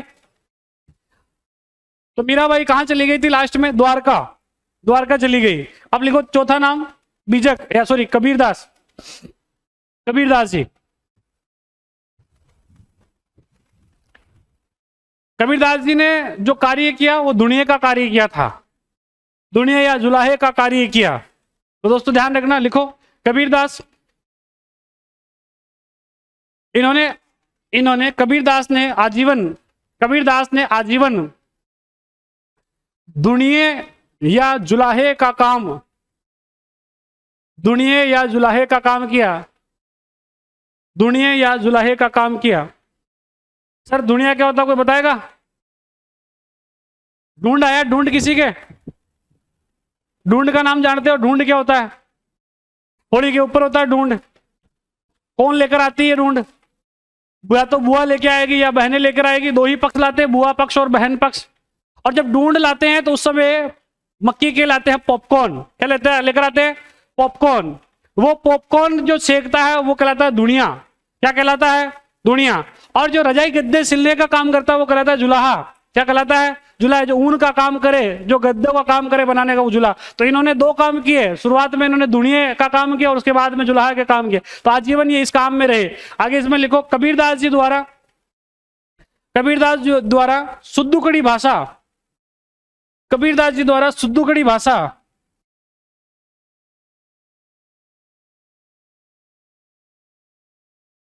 कबीरदास जी द्वारा शुद्धुकड़ी भाषा का उपयोग किया गया। शुद्धुकड़ी क्या है? जो कि जनता से संबंधित थे, जो जहाँ यूपी के अंदर जो क्षेत्र में थे, तो वहां जो बच्चा यहाँ काम जो आम जन समझ जाता था वही भाषा। तो शुद्धकड़ी भाषा का प्रयोग किया तथा बीजक ग्रंथ लिखा। शुद्धकड़ी भाषा का प्रयोग किया तथा बीजक ग्रंथ लिखा, तथा बीजक ग्रंथ लिखा। कवि महावीर प्रसाद द्विवेदी, कवि महावीर प्रसाद द्विवेदी, महावीर प्रसाद द्विवेदी, कवि महावीर प्रसाद द्विवेदी ने कबीर को वाणी या भाषा का डिटेक्टर कहा है। वाणी या भाषा का डिटेक्टर, कबीर को वाणी या भाषा का डिटेक्टर कहा है। डिटेक्टर का काम क्या होता है? जासूस। जो भाषा का भी जासूस है तो वो डिटेक्टर है। वाणी का भी जासूस है, इतना पारंगत है भाषा में। आम जन की भाषा के अंदर दोहे रच दिए और वो दोहे सबसे ज्यादा लोकप्रिय हुए। अब आगे हेडिंग लगाओ, राजस्थान में पीपा जी। राजस्थान में पीपा जी कौन से संत है वे? 5वें नंबर पे संत है दोस्तों पीपा जी। इंपोर्टेंट करना, संत पीपा जी।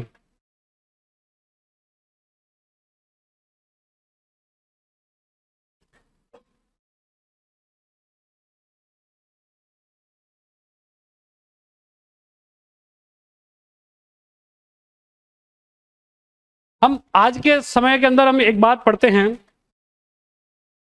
या आधुनिकता की हम बात जब करते हैं तो दोस्तों उस समय हम एक बात पढ़ते हैं कि राजस्थान में जो सबसे नवीनतम रियासत कोई रही, तो राजस्थान में सबसे नवीनतम जो रियासत रही वो कौन सी थी? झालावाड़। और झालावाड़ के अंदर दो नदियां बहती है, एक बहती है आहू और दूसरी बहती है काली सिंध।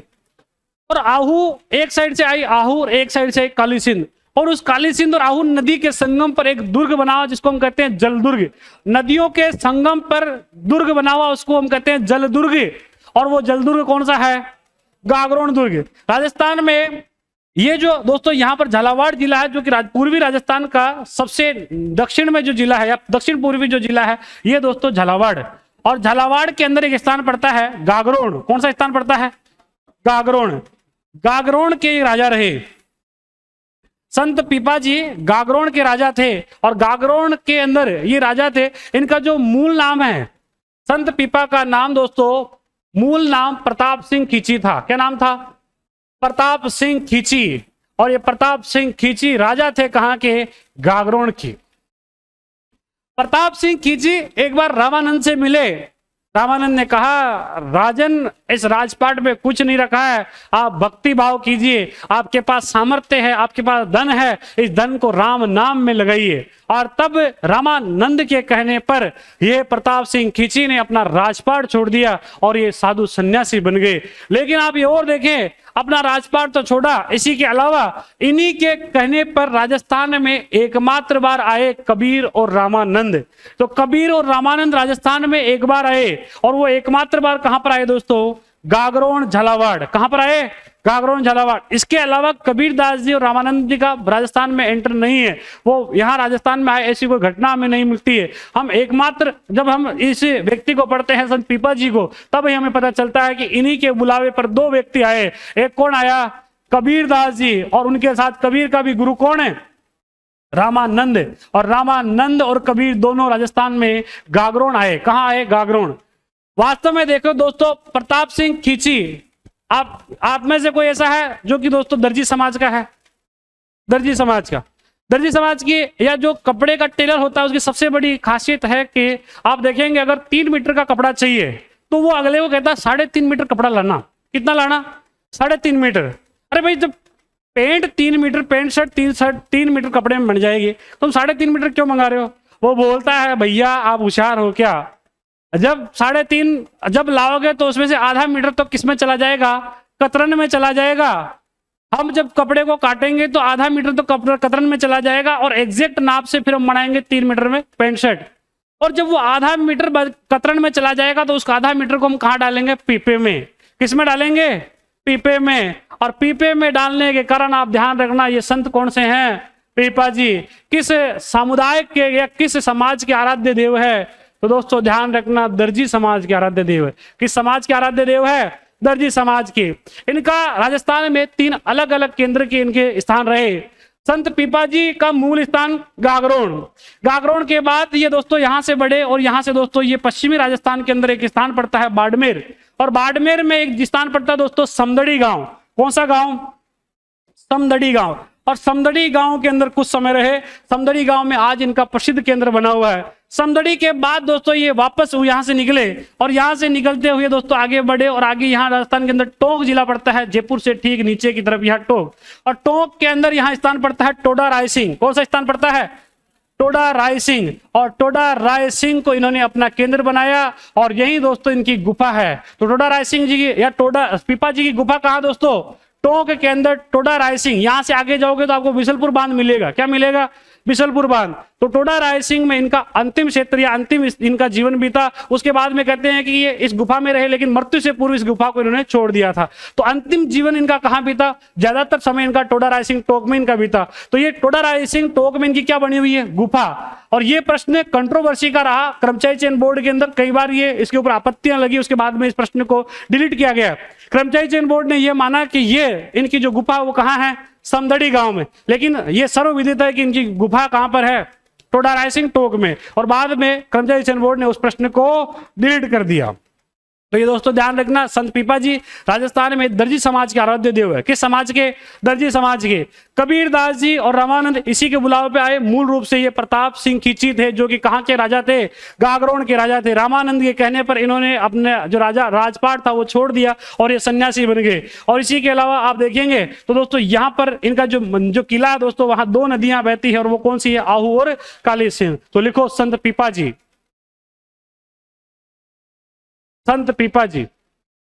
तो वो कतरन किस में डालते हैं?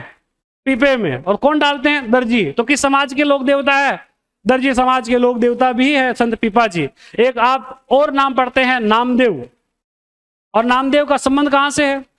महाराष्ट्र से है। तो वो नामदेव महाराष्ट्र में पूजे गए, हमारे राजस्थान में कौन पूजे गए?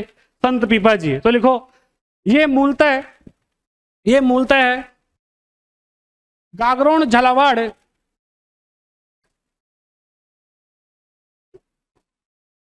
ये मूलतः है गागरोन झालावाड़।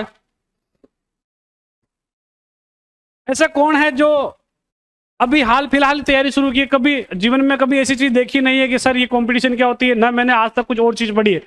ऐसा है जो बताओ आराम से, ऐसा कुछ सोचने की बात नहीं है। मैं आपको बहुत अच्छी बात बताऊंगा। एक जिन्होंने अभी पहली बार इस कोचिंग शुरू की है, हाथ ऊंचा करें, ऐसा यहां तक मत करें, इतना तो कर ले वे, तो मुझे कुछ अनुमान लगे।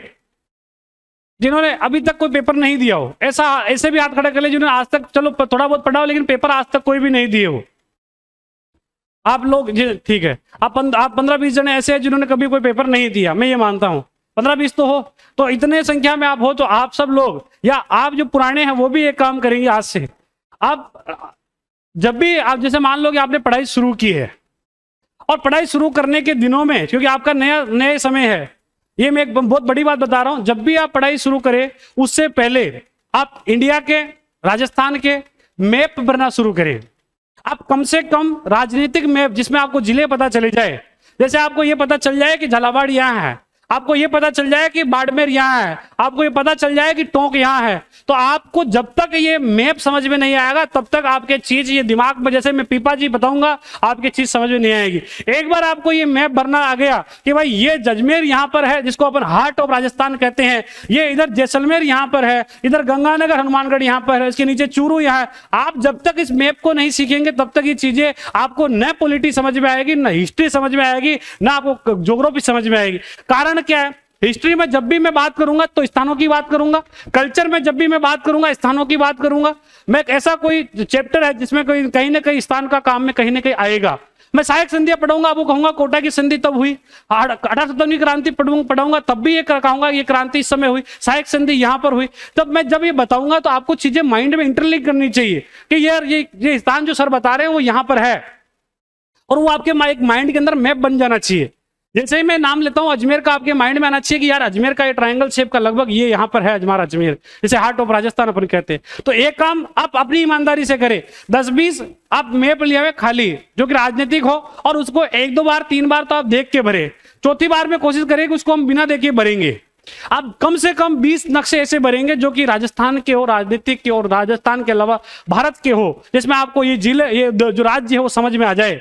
तब आपके पॉलिटी समझ में आ जाएगी, आपके ज्योग्राफी समझ में आ जाएगी। और जब आप ऐसा कर लेंगे तो आपके निस्संदेह आपके जो तैयारी स्टार्ट करा आप, वो तैयारी दूसरों से आगे रहेगी। आप फटाफट उस चीजों को समझेंगे, आपको चीजें समझने में देर नहीं लगेगी, हाथों हाथ चीजें आपको याद होती जाएगी। तो वो जब आप पहला प्रयास यही करना है, ज्योग्राफी के अंदर आप मैप भरे, 15 से 20-30 मैप भर ले हुए। आप जब रोज, आप 30 दिन का काम है, रोज शाम को बैठे 2 मिनट आपने मैप निकाला, फटाफट फटाफट जिले भर लिए। ईमानदारी से 3 दिन 4 दिन का कोशिश किया। आप एक दिन पहली बार भरेंगे तो आपको हो सके कि आपको 10-15 जिले नहीं आ रहे हो, आप दूसरी बार में भरेंगे आपको 5-7 नहीं आ रहे होंगे, चौथी तीसरी 5 से 10 दिन तक तो आप 10 ही भरेंगे, उसमें कल्याण हो जाएगा। 10 तक तो आपको याद हो जाएगा कि इधर बाड़मेर, इधर जालोर, इधर नीचे, तो सब आपको याद हो जाएगा, सारी स्थितियां क्लियर हो जाएगी। तो आगे लिखो, ये मूलतः प्रतापगढ़ के गागरोन के, क्या लाइन लिखी थी एक आपने, प्रतापगढ़ के राजा है या गागरोन के राजा है, प्रताप सिंह खींची गागरोन के राजा है, क्या लिखा था आपने, दिखाओ एक बार एक लाइन, आप लिख चुके हो। आगे लिखो, इसमें रामानंद के कहने पर, संत रामानंद के कहने पर, संत रामानंद के कहने पर, संत रामानंद के कहने पर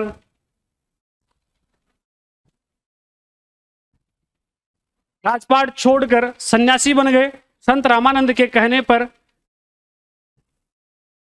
राजपाट छोड़कर सन्यासी बन गए, राजपाट छोड़कर सन्यासी बन गए।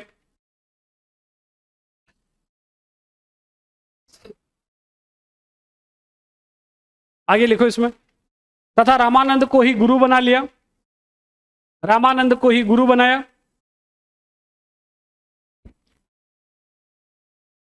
रामानंद को गुरु बनाया।